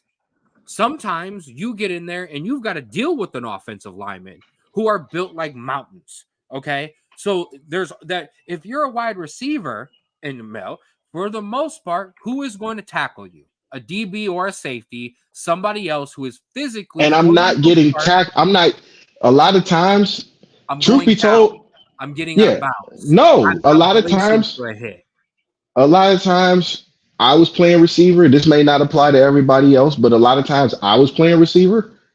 I hardly got clapped, like coming across the middle. I hardly ever took a shot. You're conscious of it. No, not even knowing, because there was games and plays I'd go across the middle, forget the middle linebacker was there. Like, I'm doing my job. Now, as a DB, that's a totally different mindset. It's the mindset of, this motherfucker come across the middle, you take him out. He catch the pass, you take him out. He got to go we got to body slam him. Like, and like I said, and this is being honest, the games that I had to play both wide receiver and DB, I didn't really have to worry about much because it's either one or the other. It's either he gonna catch it or he not gonna catch it. It's either I'm gonna catch it or I'm not gonna catch it. And those games that I played as a DB and a receiver in both sets, like, I didn't feel the pain and the aches that I felt as a DB, as a strict DB. So, like Rico, playing against the Lyman Warriors, that's one of the most physical games you're gonna ever play as a semi-pro player. Outside of probably the Racine Raiders, that game I played strictly wide receiver. I got hit, but I was able to get up on my own power. When you play DB and you got to tackle a 230, 240 pound running back, a lot of times you're getting help getting up. Even as a DB, you're getting help getting up. So throwing your whole body at it. Yeah, with the wide receivers, with wide receivers, I knew the hits were coming. I knew I was getting tackled. I didn't always have to go down. I would fight for an extra yard or two. Right. But those games that I played both, I'd get up after a tackle as a receiver. That's the best you got. Get in here, Rico. You know what? I get what you're saying, and you're not wrong. because even when I played football, I played a little bit of defensive back, and you got to do it. You pretty much are expected to do everything, especially you ain't nothing more crazier than when you got a 6'2", 6'3", 250+ pound all muscle running back coming your way on a sweep, and you the only Man, on that island, and you just gave me a fucking flashback. you gotta make the stop, because if you don't, I'm gonna tell you right now, he's still running. He's still running. That outside linebacker, you better hope he ain't get picked up by no lineman. You better hope you have some help, because I'm telling you right now, if it's just you and him, I'm gonna be It's gonna be him. I'm gonna take you back to when the played the Browns back in 2010, and Brent Grimes was stuck on the island with Peyton Hill, his big ass, and he had to listen. Brent Grimes made a business decision, and I don't blame him. Rico, real quick, and I have never been. All I've done is talk about how blessed I am to do a podcast with my brother. Shout out to my brother Andrew Straub. I have never been happier that you brought up Peyton Hillis while he's not in this thing. South Carolina were on vacation for the Madden vote. We had to watch it at a TV at a bar because Mr. Brownie over there was so invested in Peyton Hillis being the cover man from that Madden game, the worst Madden cover artist of all time, the most one-hit wonder running back of all time, NFL player of all time. But Rico, I'm going to give you the last word before we shift over to one of our last topics of the night, which is the top 6. Your last word on this Heisman race, Travis Hunter coming into it next year, all of the above. Give me your parting thoughts on that. Honestly, I would really like to see Michael Penix win it, because I think, honestly, he was really underrated until he wasn't anymore. And since his name has been brought up, it's almost like dude has just been on fire. So I would not be surprised. Hopefully, Washington can keep control and can continue to win. They've got a couple of winnable games. I think if they could make it to the Pac-12 championship, which more than likely would be a rematch with Oregon, depending on what they do, I think that's going to depend on whether or not he finishes with the Heisman. Now, as far as Travis Hunter, I agree. I think he could possibly be the next defensive player, only the second defensive player to win the Heisman, depending on how Deion utilizes him next year. I think the committee will. I think he can do it. I think the committee will find a way to make sure that that's wide receiver. Right. Dot /DB. But hopefully he can. All right. Let's move into the next one. Yeah. The top 6. Now, if you haven't been paying attention, and you have been, so come on now. Your top 6 looks a bit not like that. A little bit like this. Ohio State at number 1, Georgia at number 2, Michigan at number 3, Florida State at number 4, and your first 2 out, as you see, number 5, Washington, number 6, Oregon. Now, you've heard me talk a lot about the top 6 this past week, but I've got some interesting questions for my co-hosts. The first one is, for both of you, bounce it back and forth, alley-oop in between each other. Point guard's going to pass it off to the more talented players on the field. I sucked at basketball. That's all right. I'm a soccer player. And I can't dunk. All I can do is run and go get you a layup, and then I'll probably miss it. And I can't dunk. I can play really good defense because I can move laterally. Oh, you got that Eric Snow defense. Absolutely. Okay. Hands up.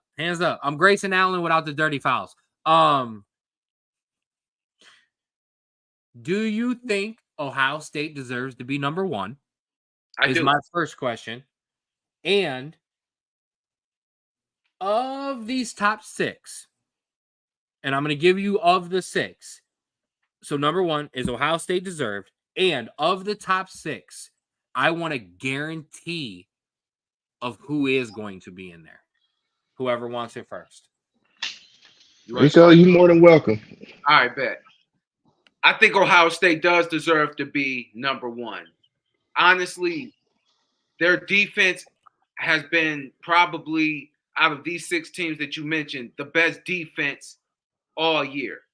I know they had their moments where the moments with Maryland, they played around with Maryland. That's just playing with your food before you decide, all right, I'm hungry. And then you eat. And then Ohio State goes on to win by 20. They win pretty convincingly. But you go on the road to a hostile Notre Dame environment, which is very underrated as far as tough places to play, in my opinion, especially on a Saturday night. You go to Notre Dame, you knock off Notre Dame, regardless of whatever mistake happened, you knock off Notre Dame. Then there's talks about Penn State and whether or not Penn State should go to the playoff. Penn State was ranked, I believe, they were ranked 9th. They were in the top 10, definitely. They beat Penn State at home. They were 7th. Go ahead. They were 7th. Okay, I'm sorry about that. Excuse me, ladies and gentlemen. I'm boosting the argument. They were 7th. They beat Penn State. They knocked off 2 top 10 teams in the country. Their defense has been exceptional all year. One of the best in the country. They definitely deserve to be the number 1 team, in my humble opinion. Now as far as give me somebody in that top 6 that you guarantee is going to be in the top 4 at the end of the year. Okay. And if you got more than one, give me more than one. Honestly, I'm going to go Washington. I guarantee that Washington will get in the college football playoff. Okay. I know Mel looking at me like I'm crazy, like, I'm looking at you because that is what I'm not looking at you like I'm crazy. Or you're crazy. I'm looking at you like that because you have balls and you didn't pick one of the easy ones. That's why for me. Because Washington, if all of these teams win out, and when I say all these teams, if Florida State and Georgia win out and Michigan wins out, Washington's out. Yeah. What I'm saying is, I think Ohio State is going to beat Michigan this year. That's just, I've been saying that all year. Watching their defense all year, I think Ohio State will more than likely beat Michigan at Michigan. That's number 1.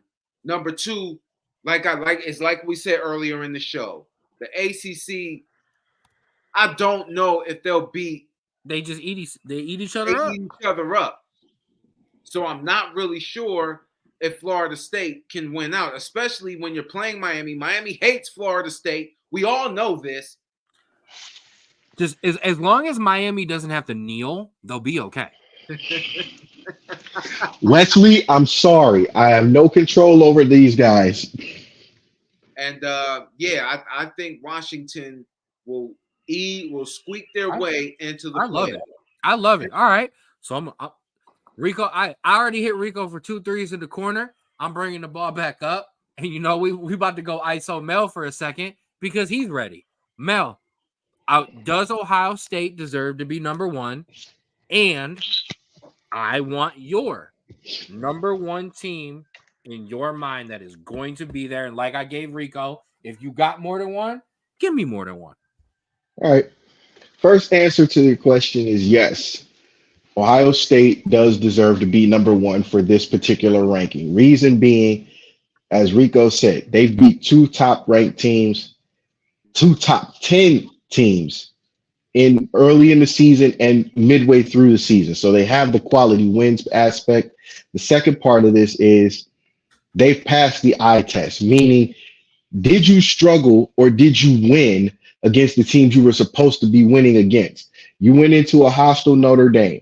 You played Penn State. You went into a hostile Wisconsin environment and you won. You look like you might have been struggling, but again, this is the Big Ten. Every team is going to struggle against each other because you know each other. It's conference play. This isn't a non-conference game. So yeah, they passed the eye test with beating Wisconsin, beating Notre Dame. Wisconsin was ranked at the time, by the way, as well as Notre Dame and Penn State. Because if I'm not mistaken, looking at my ESPN, Wisconsin was ranked, I believe they were in the top 25 at the time. So even if they weren't, they were close to it. Regardless of that, they are the most consistent team not named Alabama Wisconsin on this. But you're good. You said what? Wisconsin wasn't ranked, but you're good. They're not a bad team though. Yeah, they're not. So either way, they're the most consistent team not named Alabama. Now, who do I think should be the next team in? Who do you love? Honestly, I'm going to go with Texas. Texas, outside of Ohio State, Texas has the biggest quality win on their schedule, going to Alabama and beating Alabama in Tuscaloosa. That ain't easy. That was set on. Not at all. That ain't easy. So if you're asking me, because looking at everything, Georgia's got Missouri, so Georgia's on upset alert. Michigan's got Ohio State coming up. Florida State's got Miami and Florida, who might actually surprise them, believe it or not, even though the Miami game is tricky because Florida State's won 7 of the last 8, I believe, or 8 of the last 9, one of the two. So if you're Florida State, you got games you need to worry about. If you're Michigan, you got a game you need to be worried about. If you're Georgia, Penn State. If I expect Michigan to handle Penn State. I'm not saying it's going to happen. Still a worry though. You can't. You're still a worry. You better not blink. Happy Valley at night, and is that the whiteout? Is that the whiteout? And if it's I believe it's the whiteout. You better be careful. I'm going to say this: Michigan better not blink. I'm not going to say they need to be worried, but they better not blink. But either way, Georgia has games they need to worry about, including the SEC championship. Florida State has games they need to worry about and hope they can get to the ACC championship. Oregon and Washington are on a collision course like a meteor hitting the dinosaurs 65 million years ago. But they both got hurdles still. That it is worth pointing out. Even they do, but I think they're actually gearing up for a rematch. That's my personal belief. That's what I'm sticking with. So the Pac-12 isn't going to let you down, but somebody got to lose. So that leaves, and it's never going to let you down. And if I had it my way at a 7-1, Texas is the next best team because they lost to Oklahoma on some dumb busted coverage shit. But again, how many teams have gone into Alabama and beat Alabama? The luck that Oklahoma got against Texas is the little bit of luck they didn't get against Kansas. So that's the margin. That's the margin of error between Texas being still number 2 in the country. Actually, they'd probably be 1 over Ohio State, let's be honest, if they were undefeated. So if they were undefeated, I agree with you because that quality win trumps a Notre Dame. And it's nothing against Notre Dame, but at the rate and the range of the era that we're in now, Alabama is the standard. Whether they lose a game or not, they're still the standard. Now, number 1, as long as Nick Saban is your head coach, Alabama will always be the standard. I don't give a damn what nobody said. Nope, not at all. And the reason I'm sticking with Ohio State being number 1 currently is because when you look at their RPI, and for those watching, the RPI is basically your schedule. Their RPI is in the top 5. I believe it's either 3rd or 4th, but it's in the top 5. Georgia's, no. Michigan's, no. Florida State's, maybe. So you're looking at Ohio State having a tough schedule. Michigan pretty much recreated 2022 schedule, with the exception of Ohio State and Penn State. They don't play anybody. And yes, Ken is absolutely right. You're supposed to beat the shit out of teams that you are already, they're on the schedule. You got to play who's in front of you. But it doesn't help your cause if you're scheduling like Georgia did for a long time, like Alabama did for a long time. If you're scheduling the Citadel, it don't help you.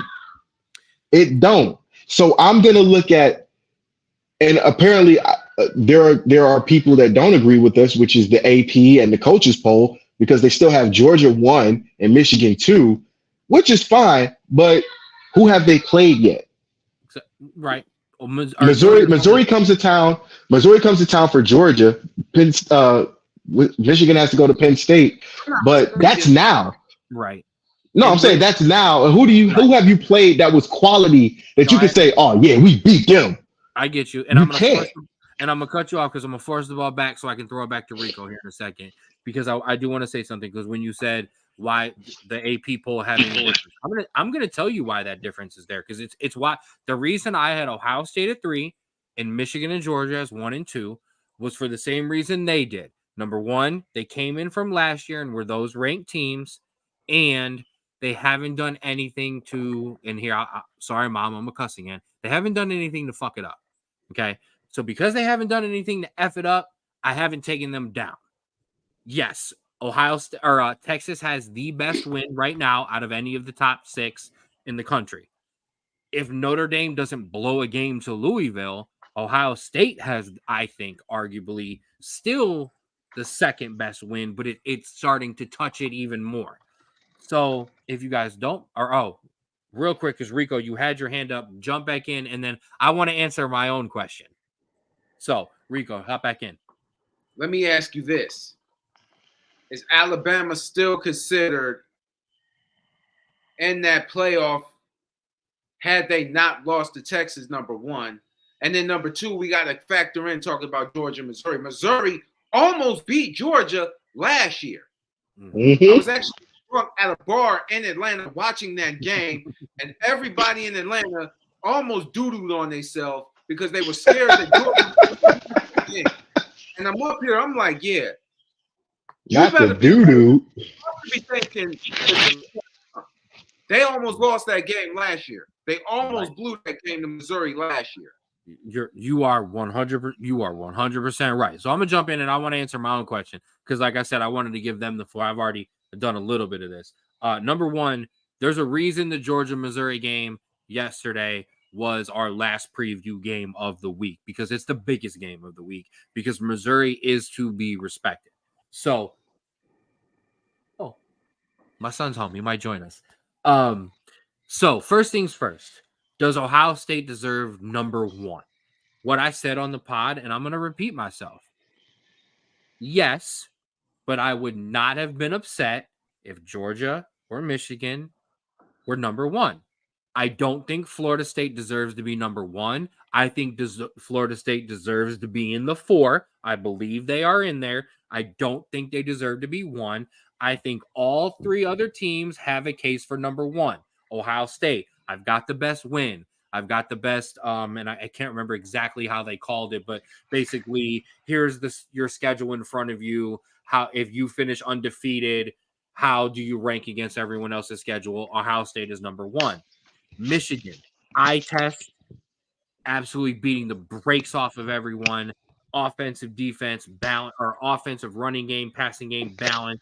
Defensively, up until weeks, I think it was 6 or 7, they hadn't allowed an opponent to get to their 10-yard line, whether or not it was your signals being known or not. That is ridiculous.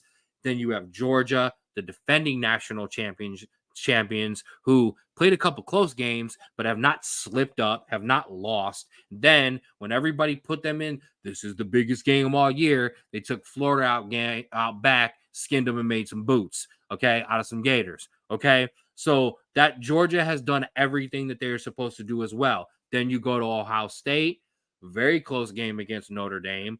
I'm not going to get Irish bias on you. We should have won the game. They won it. Sneak out, get a good win, then go in, take care of Penn State like they should have. So all 3 of those teams, if the committee went, you're number 1, I would have been like, all right, I'm cool with it. Who is my guaranteed team that they're going to make it in no matter what? It's Notre Dame. No, I'm joking. I'm joking. So I've got multiple, and I'll be honest. Number 1, I think Florida State will win out. So I think Florida State is going to make it. The other team that I think is going to do it is Oregon. I think Oregon is storming along. I think they're going to upset Washington. And I think once that happens, I think they will be able to kind of float their way in and find an opening. I wanted to say Michigan. I'm not going to lie. I really, really, really, really did. And the reason I wanted to say Michigan is because number one, I think they're a good team. I don't care about any of the Stein stealing any of all. They're still a good team. The other thing is college kids are resilient. You give college kids a reason to get fired. Kirby Smart and Georgia are number 2, and the joke was made that Georgia has bulletin board material now. Let's be honest. That's effing ridiculous. You're the number 2 team in the country, and as long as you keep winning, you're gonna win. You're gonna win out and be in the top 4. So the fact that you have, bulletin board material for being number 2 instead of number 1, that only works in college. So Michigan, they were wearing free Harbaugh shirts at the beginning of the year. Now you back them in the corner with this stealing thing. They're only going to have more to play for. And you don't think that Ohio State rivalry is going to even take on more now this year with all of that? So I want to say Michigan. I really, really did. But I think Florida State stays in, and I think Oregon sneaks in. And the reason I have to say Oregon is because Oregon and Washington are 2 of the teams that I thought would get in. One of those would get in at the beginning of the year. So I got to throw that out there. And I also picked preseason Alabama with 1 loss to get in. So of course you did. I'm gonna be. Of course you did. As I said on the pod, when you got Nick Saban chewing cigars and talking smack, we're all in trouble. Yeah, I think honestly. Okay, I give you that. We underestimate how hard it is to win at any level. You understand what I'm saying? Winning is hard. I don't give a damn if you coaching 2-year-olds. Winning, you might, depending on who shows, you get what I'm trying to say. Winning is hard.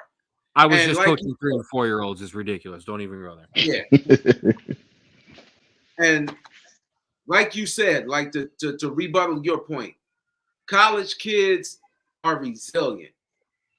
Right now, I'm looking at Michigan. All the scrutiny that they're catching right now, I'm pretty sure it's lighting up a fire under their ass and motivating them. Georgia, the same thing. Those bulletin jokes, I think that's going to light a fire up under their ass. They're going for 3 right now.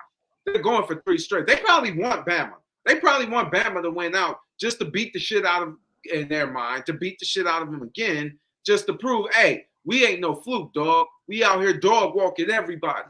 You understand? You understand what I'm saying? So I get what you're saying. I just think that the ACC, the way they're eating each other up is crazy. I mean, not to keep jumping back to Georgia Tech, but you look at those upsets, then Duke barely won last night. I mean, they're out there trying to kill each other for real. And I just think Washington's probably going to sneak in out, yeah. I mean, we agree there. One of those Pac-12 teams are sneaking in. I think are sneaking in. That's I honestly feel like Texas could sneak in because, like I said, it's a collision course between Oregon and Washington. We all know Selection Sunday is the day after Championship Sunday. And how you do on Championship Saturday is going to reflect Championship Sunday, Selection Sunday. Mm-hmm. So let's not rule out that there is a possibility that a number 7 Texas could jump up and overtake either Washington or Oregon just because they survived. But listen, and because I'm looking at this here right now. So Florida State loses, they're out. Okay. Let's say Alabama upsets Georgia. Okay. And let's say Texas beats whoever they play in the Big 12 championship. We pencil in Oklahoma, but Iowa State controls their own destiny. Yes, they do. So Texas wins out. Alabama wins out. Florida State loses. You have a loser with Ohio State, Michigan. If Michigan loses, they're gone. Florida State loses, gone. You have Washington. You could see Texas, Alabama, and Oregon, Washington sneaking their way in. Honestly, All right, Alabama. One of the Washington, Oregon winner, Texas and you could. We've seen, But here's the tricky part with Alabama, and I've seen the committee do this. Alabama's gonna have to beat the doors off of Georgia in order to slide in. yes. And if Georgia keeps that game, let's say Georgia does lose that game, but they keep it close, I think Georgia's in. Yes.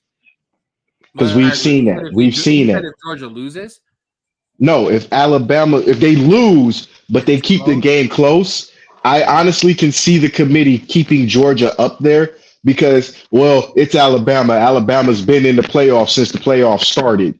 So it's not like, it's not like we'd be missing anything if Alabama does get in. So honestly, I feel like if Georgia did lose, just for the sake of discussion, if they did lose, but they kept that game close, I honestly believe Georgia would still get in. Now, if Alabama blows the doors off Georgia, it's a totally different scenario. 100%. You know who's gonna make it into the final? That's who's gonna make it in. Making his appearance. All right, you get out of here. Don't touch the mic. I love you. Mwah. Sorry, little man wanted to say hi. Everybody's making good points here. So that's why this top 6 thing is, like I said, it's gonna sort itself out. All these teams are playing each other. All these teams are going through. This is gonna get figured out. When we go to 12 next year, it ain't even gonna fucking matter. Right. I mean, and here I want to do something, and I'm glad, Mel. I'm glad you said that because, real quick, if we were to have the top 12 playoffs, look at this: Texas in, Alabama in, Oklahoma in, Ole Miss in, Penn State in. The only issue here would be Tulane sit down there at the bottom because they're a conference winner. They would be in as well. Missouri, Louisville, all these teams are. I'm sorry, they would be in over Missouri. I wouldn't even be mad at that. No, I wouldn't, but honestly, you may as well just keep it the way it is because if you keep, I mean, think about it. All of those teams that you just mentioned have every right to make a case to be in the college football playoff. 100%. And that's real quick. I have a question for you, Rico. If you had to decide, keep it at 4, move it to 6 or 8, or go to 12 like they are, what do you like? Honestly, go to 6. I knew Mel was going to say something because me and Mel been on opposite ends for years about this for a year. But I think go to 6. Go to 6? I think they should. Mel? May as well go to 40. Fuck it. Do NCAA December Madness or some shit. Don't ruin my favorite sport that's not soccer. I love truthfully to answer your question, I go to 12. Here's why. Everybody's going to complain at the current moment because it's 4 teams. Everybody's been complaining since 2015 or 2014, 2015 season that we don't have enough teams. Why do the top 4 only get to get in? Here, you got every conference champion in, from the Power 5 to the Group of 5. So you just might see a situation where Tulane upsets. Oh, I don't know, the ACC champ. You will see a lot of upsets. Does the NCAA want more money? Of course they do. But this gives the media something to talk about. This also gives these teams more of a incentive to actually recruit. Try to get the best players and try to build the best schedules that they can build, because I'm telling you right now, as it stands, you are going to have a problem when USC and UCLA join the Big Ten. Why? Because the Big Ten. Hold on. As you heard it, when USC and UCLA come into the Big Ten, Hold up. Can you guys hear me? Yes, we can. Yeah. Oh, maybe not. But and we will get back to, and as you hear, Mel's having some technical difficulties right now, so we can't hear him yet. But Rico, as you were saying, Can you guys hear me now? yes, we can. Yeah. Okay. So what I was saying was when USC and UCLA join the Big Ten next year, the SEC is not going to be the conference to beat anymore. So when you add USC, when you add UCLA, Alabama and Georgia will still be the teams to beat. No, but as an it overall won't even, honestly. Here, and this is my theory. I'm not saying this is going to be proven right or wrong, but this is my theory. When USC and UCLA join the Big Ten next year, here's what you're going to have that Alabama and Georgia don't have right now. California. In high school, the state of California is number 1 or number 2, depending on who you ask, as far as the high school players coming out. The Big Ten Conference will be in direct line to a lot of to that state. Yes, to that. No, not just the quarterbacks, to that entire state. From Palo Alto all the way down to SoCal. The Big Ten will be in a direct line of that. Now, all the way down to Long Beach. Now, when you add that in to the 12-team playoff, I'm not going to guarantee it, but I can almost give you the inkling that a good 90% of that 12-team playoff ranking will be Big Ten teams. Wow. I don't disagree. I don't. The Big Ten, listen, I have given the Big Ten hell for years. The reason being, the bottom of the Big Ten for the longest time has been the absolute bottom of D1 or of top level college football. And we cannot help that, unfortunately. No, you can. And you're right. You can't. However, what was compounding it was the amount of times Ohio State and Michigan were, on top of having a horrific Big Ten, we're also scheduling cupcakes on top of it. You can't have cupcakes and a weak schedule and a weak conference schedule, because then now you're not going to have either. Right. So now with the way that they build schedules 10 years in advance, you're going to have that next year. But in 2025, that's all out the window. 100%. And like I said, there's certain things you can't avoid sometimes. So I understand that part. So I get that. But now that the Big Ten is better, and not just better, the Big Ten is good. Yeah, you're right. There is that disrespect is gone there. So I 100% agree. Fellas, I got a surprise topic real quick. Okay. It's Friday. All right. Now, normally when I get to rock with Rico on Sundays, we would normally talk some NFL. So what I'm kind of interested in real quick is, number one, coming into this Sunday, what do you think? I don't know. Biggest storyline coming into Sunday. And I want to run through a couple games with you guys just real quick to get a prediction. Biggest storyline is obviously Watson. Does he play? If he does play, how does he look? Should they go back to PJ Walker? You know, will the trade of Donovan Peoples-Jones hurt the Browns receiving core? You know, it's really the biggest story is not just Watson, it's the entire Browns team. Because everybody's going to be watching how they look after that debacle in Seattle last week.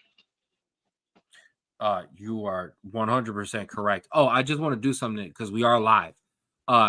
Cavaliers taking on the Pacers right now in the NBA in-season tournament. Which, stupidest thing I ever heard in my life. Oh, and you can call it that, but I've got to also call out what the NBA did, which is absolutely steal from soccer, and is have a tournament in between while you're also having what your normal league is. The Cavaliers are currently down 9 to the Pacers, but it's only the first quarter, so we got some time there.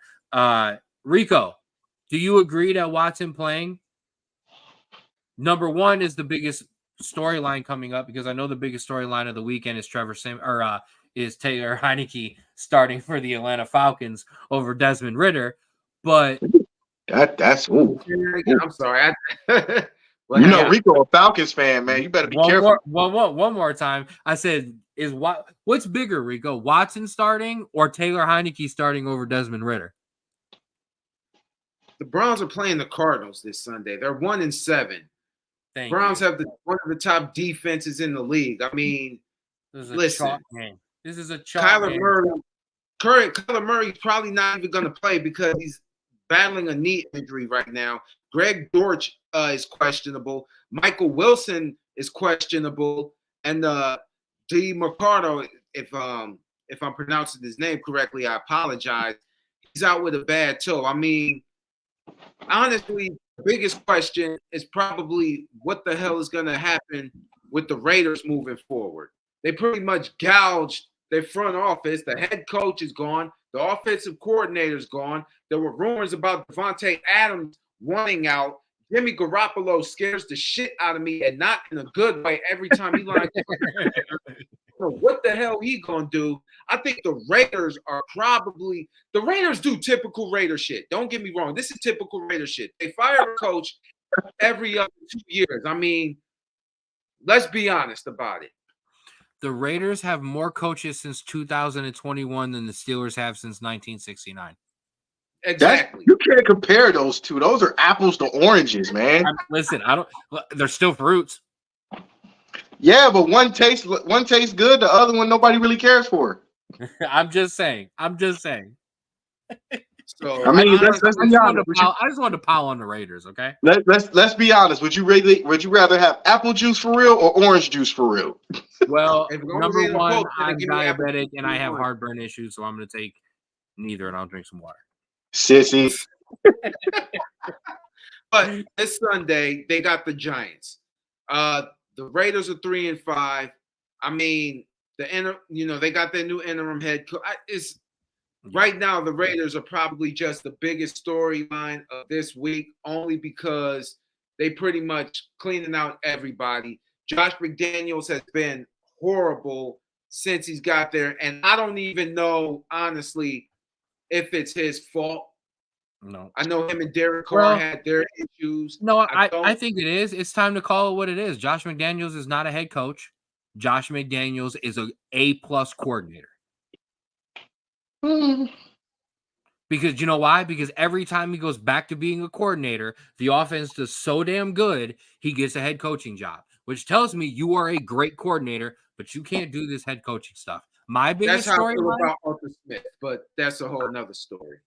I got you. And you're down on Arthur Smith, but I've told you I think it's your quarterback play. But my biggest storyline of the week, the Jets have a possibility to beat the Chargers, go 5-3, while we've all seen the videos of Aaron Rodgers already dropping back, putting pressure on the leg that had already had the ACL or the Achilles tear, and throwing the ball.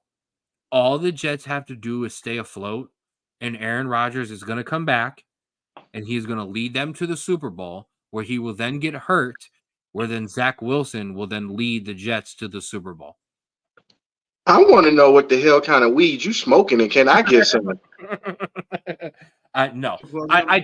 Aaron Rodgers being able to throw a ball, though, and not just throw a ball, but to be able to take drop steps, and that is ridiculous. And maybe we all need to be doing ayahuasca trips and whatever the hell else he's doing. Because, I tear an ACL like that, or a snap an Achilles like that, I'm going to be done for life. Okay, I'm not walking anymore. I'm getting a hover around, and I'm going to the Grand Canyon. All right, fellas. I want to run through the games real quick. Just real quick. I want a prediction, okay? 9:30 a.m., Dolphins and Chiefs. First of all, NFL, you get the Bozo Award for the week, because why do you have this game on at 9:30 in the morning? That is just beyond me. But is that game in Europe? Yeah, it's the Germany game. That's why. The time difference. Congratulations. No one's watching it but the people over there. So I hope it was worth it. Whoa. Hold up. Because those ratings have jumped since the NFL has started playing games in Europe. And let's not forget, the NFL did have a European sector. Oh, they did. Oh, so long ago. So it's not like football. That was like NBA G League. Yeah, so it's not like NFL or football period has not been in Europe. It's been in Europe. It just didn't. No. Oh, I know. I'm just saying. Listen, the London ratings are not great. They're not great. So I'm just saying 9:30 is better than 7 though. So I'll roll with that. Either way, Dolphins and Chiefs. Who you got? I got the Dolphins on this one. I think the Dolphins are primed for an upset of the Chiefs. The Chiefs have defensively have not been playing up to what they normally used to play. And again, Tua's been lighting it up ever since that concussion. So if y'all want to, you say what you want, but I think that concussion last year helped him out because he's more cognizant of his throws. He's more cognizant of the pocket. You know, he knows how to fall. The judo training. Yeah, you gotta take into consideration that Tyreek is probably still mad at the organization for letting him go. So I'm gonna say Dolphins with the upset. I heard the ESPN update. Lisa seems to think that the Chiefs are gonna. That's my mama. Well, hi, Mama Mom. like the Chiefs. Gonna win. I think Mom says the Chiefs are gonna win. Kansas City's defense has actually only allowed 14 touchdowns, and on average, they're allowing 287.8 yards a game, which is, according to Fox Sports, 4th in the NFL. I think that trend continues. I think they find a way to slow down Tyreek Hill and Jalen Waddle. Hold up. Hold up. But didn't you just lose to the Broncos? If you're the Chiefs? That's just one of those. That's not good look. It's also hold on. It's also fair to point out that Patrick Mahomes was sick. Like he was sick. Michael Jordan was sick. Michael Jordan was sick. Kobe Bryant was sick. I don't want to hear it. If you can muster up the energy to play, there's no excuse. Until they sit you and say you got an illness you can't play from, there's no excuse. I'm just saying. So there was some diminished talent on the field. I'm just saying. Diminished my ass. I will say this. If this was in America, Tyreek Hill coming back to if this was in the U.S., Tyreek coming back to the Chiefs is a big storyline. Well, I'm hosting, so I'm cheating. If Patrick Mahomes is healthy, give me the Chiefs. If he's not in any way, give me the Dolphins. Chiefs bet your dinner. Look at shout out to Moms. She said Chiefs bet the dinner. Bet me dinner? Bet me dinner, Mom? All right, I'm taking the Dolphins then. Mom, I got dinner with you. All right, we're doing it. All right, let's move on to the next one. Hey, Rico. Uh-oh. Vikings and Falcons. Somebody got to win that one. Yeah, I mean, Kirk Cousins out after a torn Achilles. Taylor Heineke taking over for Desmond Ridder. Shout out to my brother. I finally am vindicated in saying that Desmond Ridder is not a starting NFL quarterback. I was right all along. Rico, what are your thoughts on your team? I'm going with the Falcons. Just, I think the Falcons still have been one of the better. This is one of the better defensive Falcons teams that I've seen in a long time. Finally. But the problem is, we'll see what Taylor Heineke does. I mean, we still, just give me the Falcons. I'm still going to rock with the Falcons. I don't disagree with you, and I'm gonna throw it to Mel in a second. I don't disagree with you. If the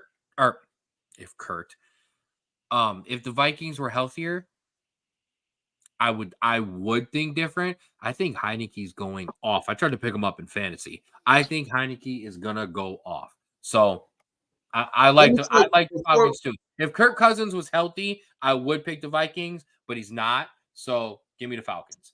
Mel? Honestly, I like Taylor Heineke, but we still are in need of quarterback. Taylor Heineke's going to go off. Stop that. Games, and then he's going to show you all why he's a backup. I agree. But I think he's. But you're not wrong. They're both backup quarterbacks. I just think one is slightly better than the other. Oh yeah, I agree. Yeah, I agree. Mel, not real. You don't have to be real quick. Vikings and Falcons. What you got? Before was it my family? My in-laws came up last week, I believe, week or 2 weeks ago, Before that Monday night game against the 49ers, I would have said the Falcons because I couldn't trust Kirk Cousins in a big game with the lights blaring on him in Showtime. Mm-mm. He won that game in Showtime, and for 1 week at least, he gave me some hope that he could win a big game. So I'm going to go with the Vikings based on the momentum that Kirk Cousins now has in the fact that he won a big game that he was supposed to lose. Mel, Kurt's not playing. Okay, well, honestly, because I didn't read the injury report. I honestly didn't. Oh, So, my bad. So, My bad. Yeah, Kurt's out. truthfully, I'm gonna give it to the Vikings. I'm gonna put it on the Vikings defense. I'm still going with the Vikings. And boom. And there you go. So Mel, I got another question for you. The Cardinals play the Browns. Does it matter who plays quarterback? Yeah, it does. Believe it or not, it does. And the reason I'm saying that is because you lost that fucking, and I'm not gonna, sorry, Mom, but that fucking debacle in Seattle. That was a game you should have won. You would be 2-0 against the NFC West right now if you don't screw that game up. You have against these non-conference opponents, being that the Steelers, my Steelers, just beat the Titans last night, you have to keep up with common opponents. So if you're the Browns, you have to win this game tomorrow. If you don't win this game tomorrow, people are going to be calling for PJ Walker's head if he starts. If Watson goes out there and looks like shit, they're going to be calling for his head still. If Stefanski looks like shit as a play caller, they're going to be calling for his head. So, first of all, has Stefanski looked good as a play caller other than the game he was playing or he coached from his basement? Shout out to my guy Nick, who has been trying to get Kevin Stefanski fired for the longest now, for 2 years, I think, because I don't think Kevin Stefanski's a good coach either. And I also have another question for you. Number one, is Kevin Stefanski actually a good coach? I think the answer is no. And how long are we giving Watson before it's time to go? Does this guy have it anymore at all? Okay, to answer your question about Stefanski, I'm gonna say jury's still out because let's call a spade a spade. He was the first coach since Butch Davis to bring the team back to the playoffs. Remind you, Butch Davis, Baker Mayfield, and mind you, Butch Davis was not regarded as a NFL coach, but yet in his only coaching tenure in the NFL, he took his team to the playoffs. Butch was an outstanding college coach, and if you don't know that, you know now because he's underrated. Number two, again, like I said, Butch and Kevin are the only two Browns coaches in the last 20 years since their return to actually bring the team back to the playoffs. Is he a better coach? What was the second question? Was he? The Kevin Stefanski question, and then I get Watson's hurt. This also isn't the first time he's held himself out of games. How long until we ask, not is he going to be better, but if he can be better? All right. I know this is going to get me a lot of flack from people watching or people that are going to watch later on, but let's call it what it is. Cleveland is a cursed sports city. Oh, yes. So whenever a quarterback has come here and honestly, Mom thinks Watson's going to suck. Okay, Mom, you might be, those are your opinions. I'm not going to tell you you're wrong, but what I'm going to say is let's look at the main marquee quarterbacks the Browns have had real quick. Tim Couch. Tim Couch was cursed with a bad team. That Browns team was all around bad. Roster was awful. Kelly Holcomb was cursed as well because he had to step in when Couch was hurt. It caused a rift between him and Couch. It caused a rift between the team. It was just bad. The Browns had Brian Hoyer and got rid of him, one of the better quarterbacks that they had. Derek Anderson was still among that list. Remember, Derek Anderson took the 2017 to a 10-6 record, missed the playoffs because the Patriots end up winning on the last week of the season. So they had good quarterbacks. The problem was they could never keep them healthy. I'm not going to say that this Browns team is bad offensively. What I'm going to say is this Browns offensive line is not what everybody thinks it is. Ladies and gentlemen, I found the notes from the original Sports Minute that we were doing because you brought up Browns quarterbacks. Okay. Bad rosters. Tim Couch, Cody Kessler. That was pre-Myles Garrett. Okay. Bad quarterbacks. Brady Quinn, Brandon Weeden.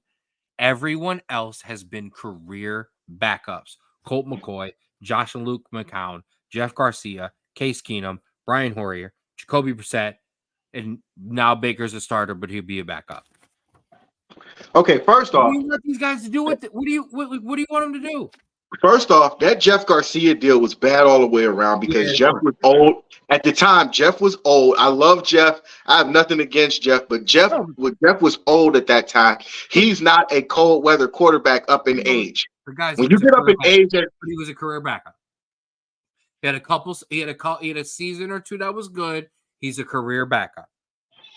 Well, if that's the case, Steve Young was a career backup because who did he back up? Shit, he won the Super Bowl. But who did he back up? And started for years. Joe Montana, yeah. He backed up Joe Montana for 5. I think it was either 5. My wife would be able to tell you better. But 5 or 6 years, he backed up Joe Montana.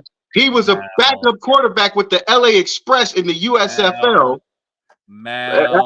Because he was a backup quarterback in the LA Express. Was Jeff Garcia USFL. He's a Hall of Famer now, but his career didn't start off that way. Jeff Garcia is a Hall of Famer. No, I didn't say Garcia. I said Steve Young. That's what I asked you. Jeff Garcia, Hall of Famer? Aaron Garcia is a Hall of Famer. And for those that don't know, Aaron Garcia is arguably the greatest quarterback in arena football history. I'm gonna go with that. But no, Jeff Garcia is not. But that deal, period, was all the way bad. No, I agree. I'm just saying the Browns have a history of career backup quarterback. So I don't think Brian Hoyer was a backup quarterback. I think Brian should have been the starter for the Patriots for like 5-6 years. If you got an easy path to the Super Bowl, are you gonna bitch about it? No, Garoppolo did. That's Garoppolo. Hey, you see what's happening with Garoppolo now. Actually, that's not fair. Hold on, that's not fair. It was never reported that Garoppolo was the one who wanted out. Well, it was a little, but it was basically that Tom was pissed off and was like, "Get this dude the fuck out of here." I don't give a fuck personally, but what I'm saying is if you're Brian Hoyer and you got an easy path to a Super Bowl every year, are you gonna bitch about it or are you just gonna sit there and say fuck it, I'm going with it? But when he was with the Browns, he should have been the starter instead of them going back and forth between him, Brady Quinn, and Cody. I believe it was Kessler at one point. I could be wrong, but I know it was Brady Quinn for sure. And Brady Quinn hadn't showed you shit at Notre Dame. Other than he could take a body slam. Other than he could take a body slam from Roman Reigns. What did he really show you that translated to the pros? First, okay, hold on. Now I'm gonna get on you here because an illegal bush push, okay, kept them out of a national championship game. Number one, number two, Brady Quinn was a monster in college. Now, he was also throwing to the best college wide receiver I have seen other than Calvin Johnson. Well, no, there's a bunch of guys, but Jeff Samardzija was one of the best wide receivers that has ever existed in college football. Very underrated, man. And now he saw it and said, fuck Brady Quinn, I'm going to play baseball. Well, no, it wasn't Brady Quinn. He said, I'm not going to get hit for a living. I'm going to go and sign 5-year, $180 million contracts for the rest of my life. Because I'm a left-handed monster pitcher, and he saw the writing on the wall. Shout out to you, Jeff Samardzija. You're a monster. Brady Quinn. Jeff, I'm with you. I would have left too. If I knew Brady was going to the league, I would have left too. Brady Quinn was not destined to be a good quarterback in the NFL, but the Browns also ruined him. So you leave Brady Quinn alone. He was a great. Thank you, Mom. Mom got my back. Mom, Okay. I'm not a Brady hater, but there are 2 quarterbacks in the history of the Browns being back that I think they should have left alone. One was Brandon Weeden, the other was Brady Quinn. Because and hold up, let me finish. To Brady's credit, you missed one. To Brady's credit, no, those are the top 2. But to Brady's credit, he held his own for as long as he could with the Browns. That was That I will give him that. But he should have never been in that position with the Browns because the Browns were not the best team to get drafted by if you're a quarterback. You've seen it with Manziel. You've seen it with Brady, unfortunately, and you've seen it with Brandon Weed. You do not take a 28-year-old quarterback coming back from baseball. You leave his ass there. Get in there, Rico. Come on, Rico. Can you imagine being on draft night and you a top 5 pick And the Cleveland Browns select Rico? And then I'm just out there like, fuck, man, not damn it. Shit. Think this a bitch. The reason I disagree with Mel is because for me, the top 2 quarterbacks that have disappointed in Browns history, for me, the most are the 2 Notre Dame guys, Brady Quinn and Deshaun Kaiser. Although I screamed because Deshaun Kaiser was not ready to come out. His own coach said he was. That was his own fault. That was his own fault for coming out. Brian Kelly said he wasn't ready to come out. I watched him every game and said, no, kid, you're not ready to come out. He came out and he failed. Now that we spent 15 minutes on the Browns, I mean, it's the Browns. What are you going to do? I mean, it's what we're supposed to do. Let's roll through a couple more of these real quick. Rams and Packers. I'm gonna go with the Packers just because they're surging right about now. Quietly, they're surging. They're 2-5 right now. Oh, fuck! Who am I kidding? It's 3-5. It's a 3-5 Rams team versus a 2-5 Packers team. One of them got to win, but it's at Lambeau. Give me the Packers. I agree. Give me the Packers. I mean, after my boys, okay, because we them boys. All right, after they beat up on the Rams this week, I think the Rams bounce back and upset the Packers. Patriots and Commanders in a game that nobody really wants to watch. I'm going with the Commanders. I think it's been shown that without star player potential, Belichick is not. I'm not going to say he's not that coach. I'm going to say he's not where he wants to be without star player potential. And because he does not have star player potential, it's hurting him. It makes him look like he's not the coach that he is, but he is that coach. And it's hurting because of that. So I'm going to go with the Commanders. I'm going to give you my best not so fast, my friend. I think the Patriots win. Rico. Give me the Commanders. I'm sorry, Commanders. I think the Commanders are all right, but I'm sorry. I'm all over myself. I think the Patriots win. I do. After the fire sale, I think it's over in Washington, which I still don't understand the fire sale. I really don't understand that at all. Right? Yeah. Give Saints and Bears.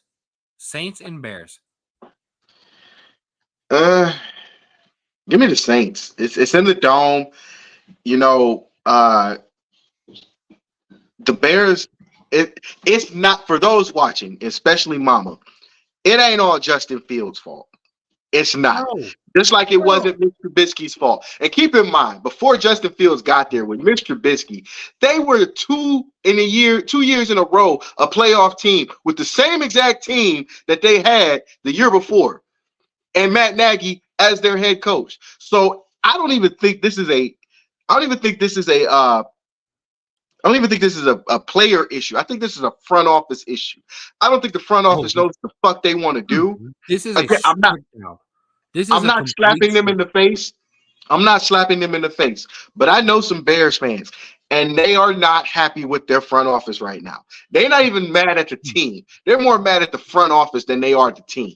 So I think the front office needs to get this together and figure out what the hell they're going to do for the rest of the season besides tank. Give me the Saints. I agree. I think the front office is a major issue. They don't develop their players. Like they should. This is why Mitch Trubisky struggled. This is why Justin Fields is struggling.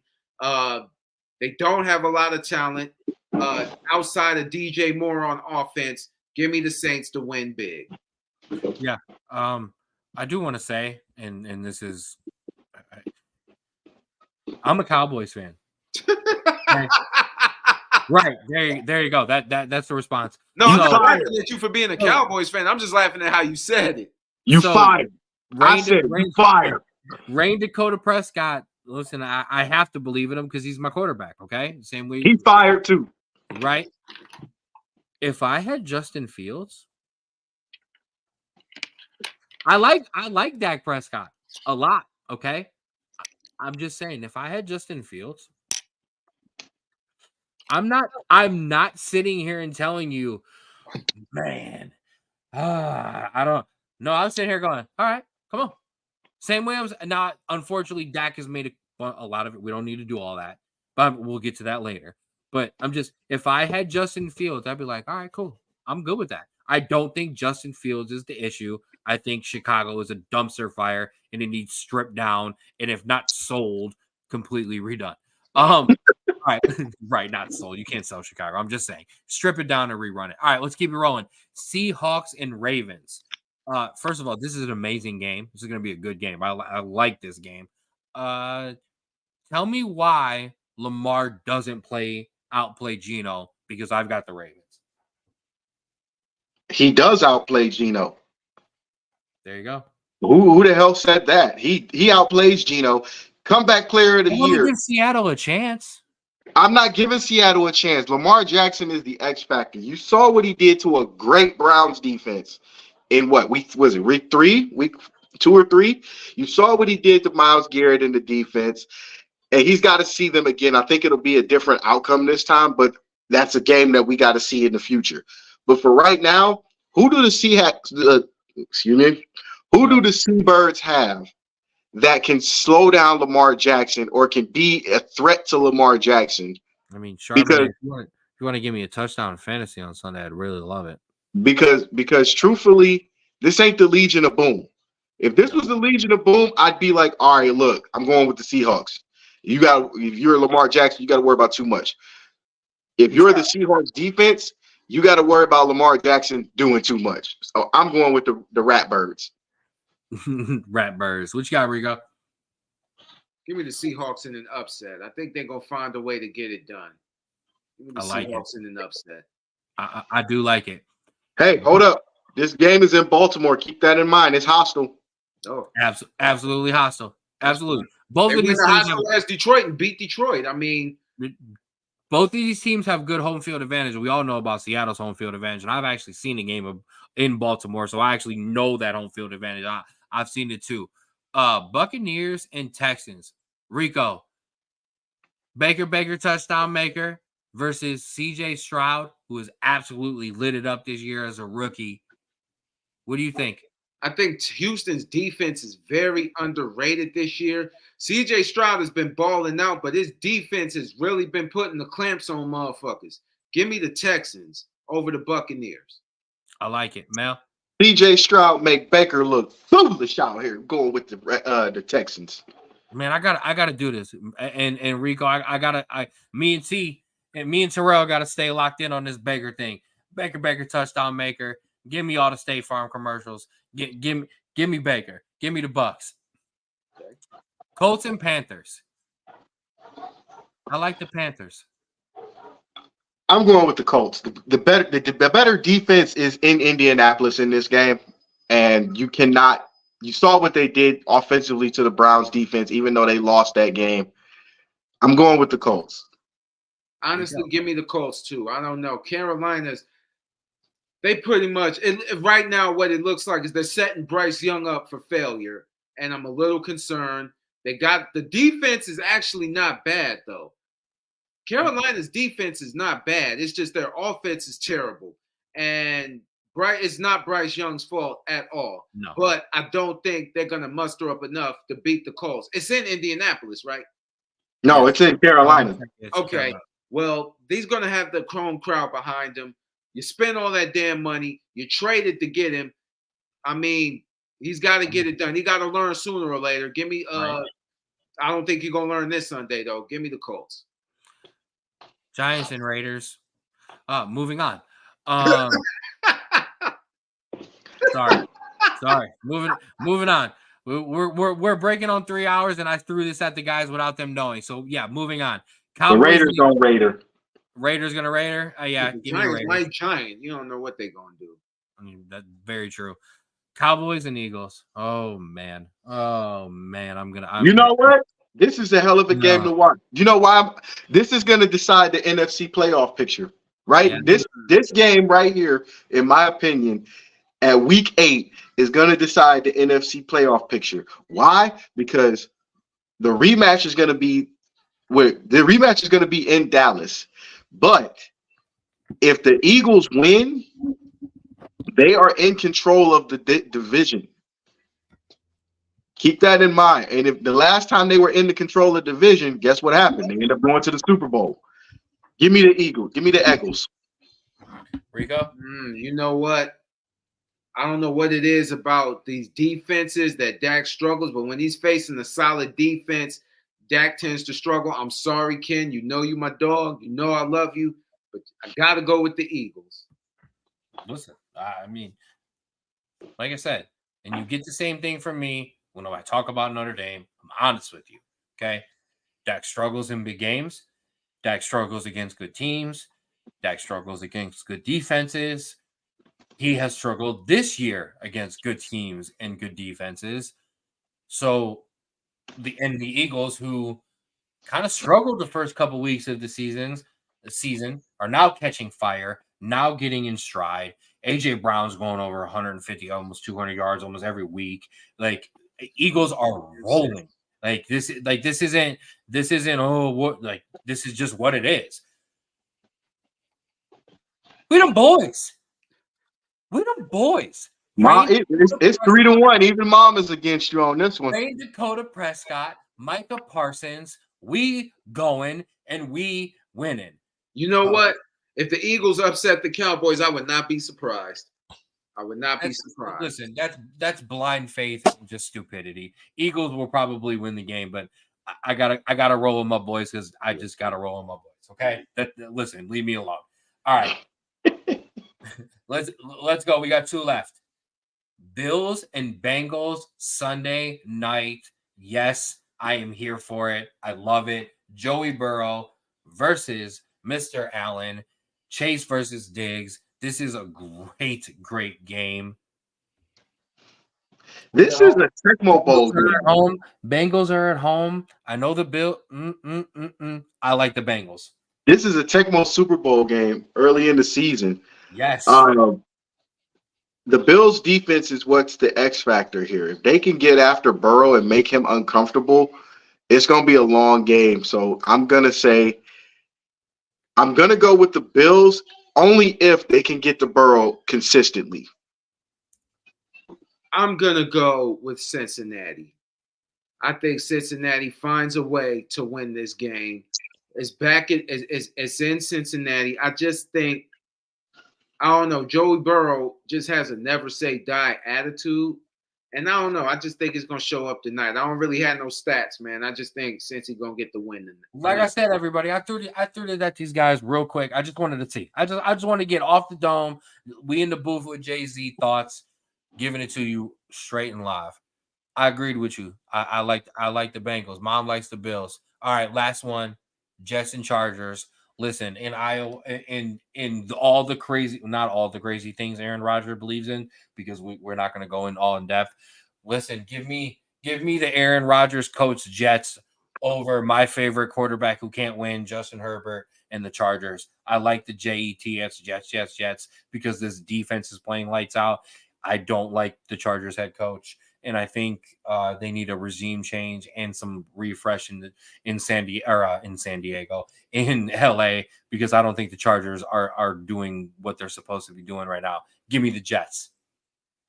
Honestly, give me the Jets too. I think I agree with you. I mean, Justin Herbert has to carry the team on his back. His defense has struggled.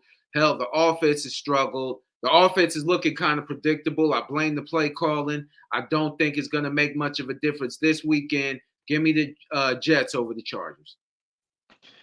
Screw you guys. I'm going with the Chargers. Here's why. Do any of you motherfuckers really trust Zach Wilson? Tell me the truth. Do you trust Zach Wilson? Listen. The fact that you got to stutter through that. The fact that you got to leave that tells me everything I need to know. I'm trying to leave the camera. Oh, Zach Wilson. If you can somehow, you got to find something. You got to find something some of his strengths to play to. Damn it, find something. But they're not bad running the ball, honestly. I don't know. Hold on, I got us, Rico. Hey, would you have believed in him any of the games they won? No, I still don't believe in him. I didn't believe in him last year. So then we're not crazy for picking him because they've won games. Here's my beef with Zach Wilson. Every time that the Jets have struggled offensively, they've had to replace him. They've had to get another quarterback. They had to get an old pot-smoking Xanathar. Ayahuasca. I hate the vaccine. I don't even know what that is. But they had to go get an old Colombian coffee-sniffing Aaron Rodgers to replace him. No, I do not trust Zach Wilson offensively. I don't trust him to make good decisions. I'm going with the fucking Chargers. Give me the LA Chargers. The LA Superchargers. I love me some Justin Herbert. So, okay, I'm not mad at you here for that. All right. I trust Herbert more than I trust Zach Wilson, God damn it. I mean, you're not. I understand that, but like I said, you wouldn't have trusted him in any game that they won, and they keep winning games. So I mean, that's what it is. Here's a quick stat. Quick stat on the season. Zach Wilson is 1,300 yards in. Justin Herbert is almost 2,000 yards. Zach Wilson has 5 touchdowns and 5 interceptions. Herbert has 13 and 4. Who the fuck you think I'm really going with? And Justin Herbert only has those interceptions since he got hurt. So, and I'm not even helping our argument anymore, Rico. Exactly. Right. Exactly. LA Superchargers in East Rutherford. Fuck Zach Wilson. Fuck an airplane in New York. Just fuck it. Give me the Chargers. I love it. And hey guys, I'm sorry for throwing that at you like that. I made us all look up stats on the fly, but I had to get it in. It's Friday. We're not going to talk again probably before Sunday, so I wanted to get it in a little bit of NFL. Sprinkle that in there. And show you how right I am. Mom is still probably laughing at this. Still. Even though she picked the Jets. Now that I said, do you trust Zach Wilson? She probably sitting up there having second thoughts. Mom, if you're having second thoughts, I completely understand. And now I've got bet on the line because that's what I need to be doing. Love you, Mom. Well, thank you, everybody. This was great. And yes, we went for 3 hours because that's what we're going to do every once in a while, okay? Thank you for tuning in. Thank you for checking in. Before we go, a couple things we need to get in, we need to plug, we need to hit. Number one, like Rico already said, the 500th episode of the Sports Minute is coming. And then, after the first of the year, we're going to the Rulers Minute. But it doesn't matter. Same attitude, same things. Anything NBA, MLB, NFL, NHL, soccer, whatever it is, if it's groundbreaking, if it's hitting, if it's trending, Rico's going to touch on it. In the same time, me and my brother, like I said, names in, registering, getting it together. We're going to be going live with our own show soon. So as soon as that starts, look out for that as well. And coming up this Sunday, we've got that middle school all-star game at 4 o'clock at VASJ. And not on top of that, Mel's got some stuff for us as well. Oh, yeah. As a matter of fact, I do. If you're in the area tomorrow night at the Euclid Sports Plant, there is a Fight to Win grappling tournament going on at 5 p.m. at the Sports Plant. Got to shout out the OGs real quick. My OG wrestling coach, Nick Brashear, will be in action, as well as Josh Robinson. He will be in action as well. So shout out, good luck to you OGs. We will try to be there to cover that. I'm going to make it my damnedest to be at that event because, you know, MMA, grappling, jiu-jitsu, that's all part of a sports, the sports network, and we're going to make sure we cover everything as much as we can. Also, Triangle Park. I got an interview with the director, Alan Farce, last night. You go over to our Facebook page and our Instagram page to check that out. This is a movie based on the very first NFL game in which the Dayton Triangles were part of. So, November 22nd, last night was the screening. Let me start there. Last night was the premiere screening. They will be back November 22nd. So make sure you guys get over there to watch this movie. I've heard great reviews about it so far. It's narrated by Michelle Tafoya. You've got interviews from Kirk Herbstreit, Ben Roethlisberger, and a host of other NFL players, including Chris Collinsworth. So get in line to go see this movie now. If you're a football fan or a football historian, I recommend you go see this movie. Again, like I said, Fight to Win, grappling tomorrow night at the Sports Plant at 5 p.m. The middle school all-star game over at Villa Angela St. Joseph, November 5th at 4 p.m. We gonna be everywhere, man. 100%. Rico, I also want to give you a shout out. You have an interview on your page with the director. You were on the blue carpet. You did an interview as well. Give that movie a shout out. I want you to plug that real quick for everybody. Special shout out to Diamond Ray and Loud Diamond Productions. I was on the blue carpet for the private screening of the movie Revenge House, which is a movie about a college football player on his way to college, but things from his past come up and things take a wrong turn. So when that comes out, I will let you all know, but continue to be on the lookout. It's a solid movie, but you can check out the interview and with all the cast, the director, and all the players that put it together on my YouTube channel, The Sports Minute Show with Rico Mcgee. 100%. Oh, and for the record, for you guys watching, if you donate to the 216 Sports Network, you'll get access to the after show of Rico's 500 episode where the strippers and beer get passed around. 100%. That's a joke, folks. That's a joke. I'll be on the camera. I'm not going to be there. I'm not going to be on. All right. So, once again, The Sports Minute, the 216 Sports Network, Facebook, Instagram, and the YouTube page. Throw us a like, throw us a follow, throw us a subscribe. It does nothing but help us. Every single like, follow, all of that. He is Rico Mcgee. He is Mel. I am Ken Straub. We appreciate you hanging out with us. And because I got the lead today, I'm throwing out the last of it. Please remember, as I always give you on mine, love yours. Throwing up the logo, hit the music. We're out of here, folks.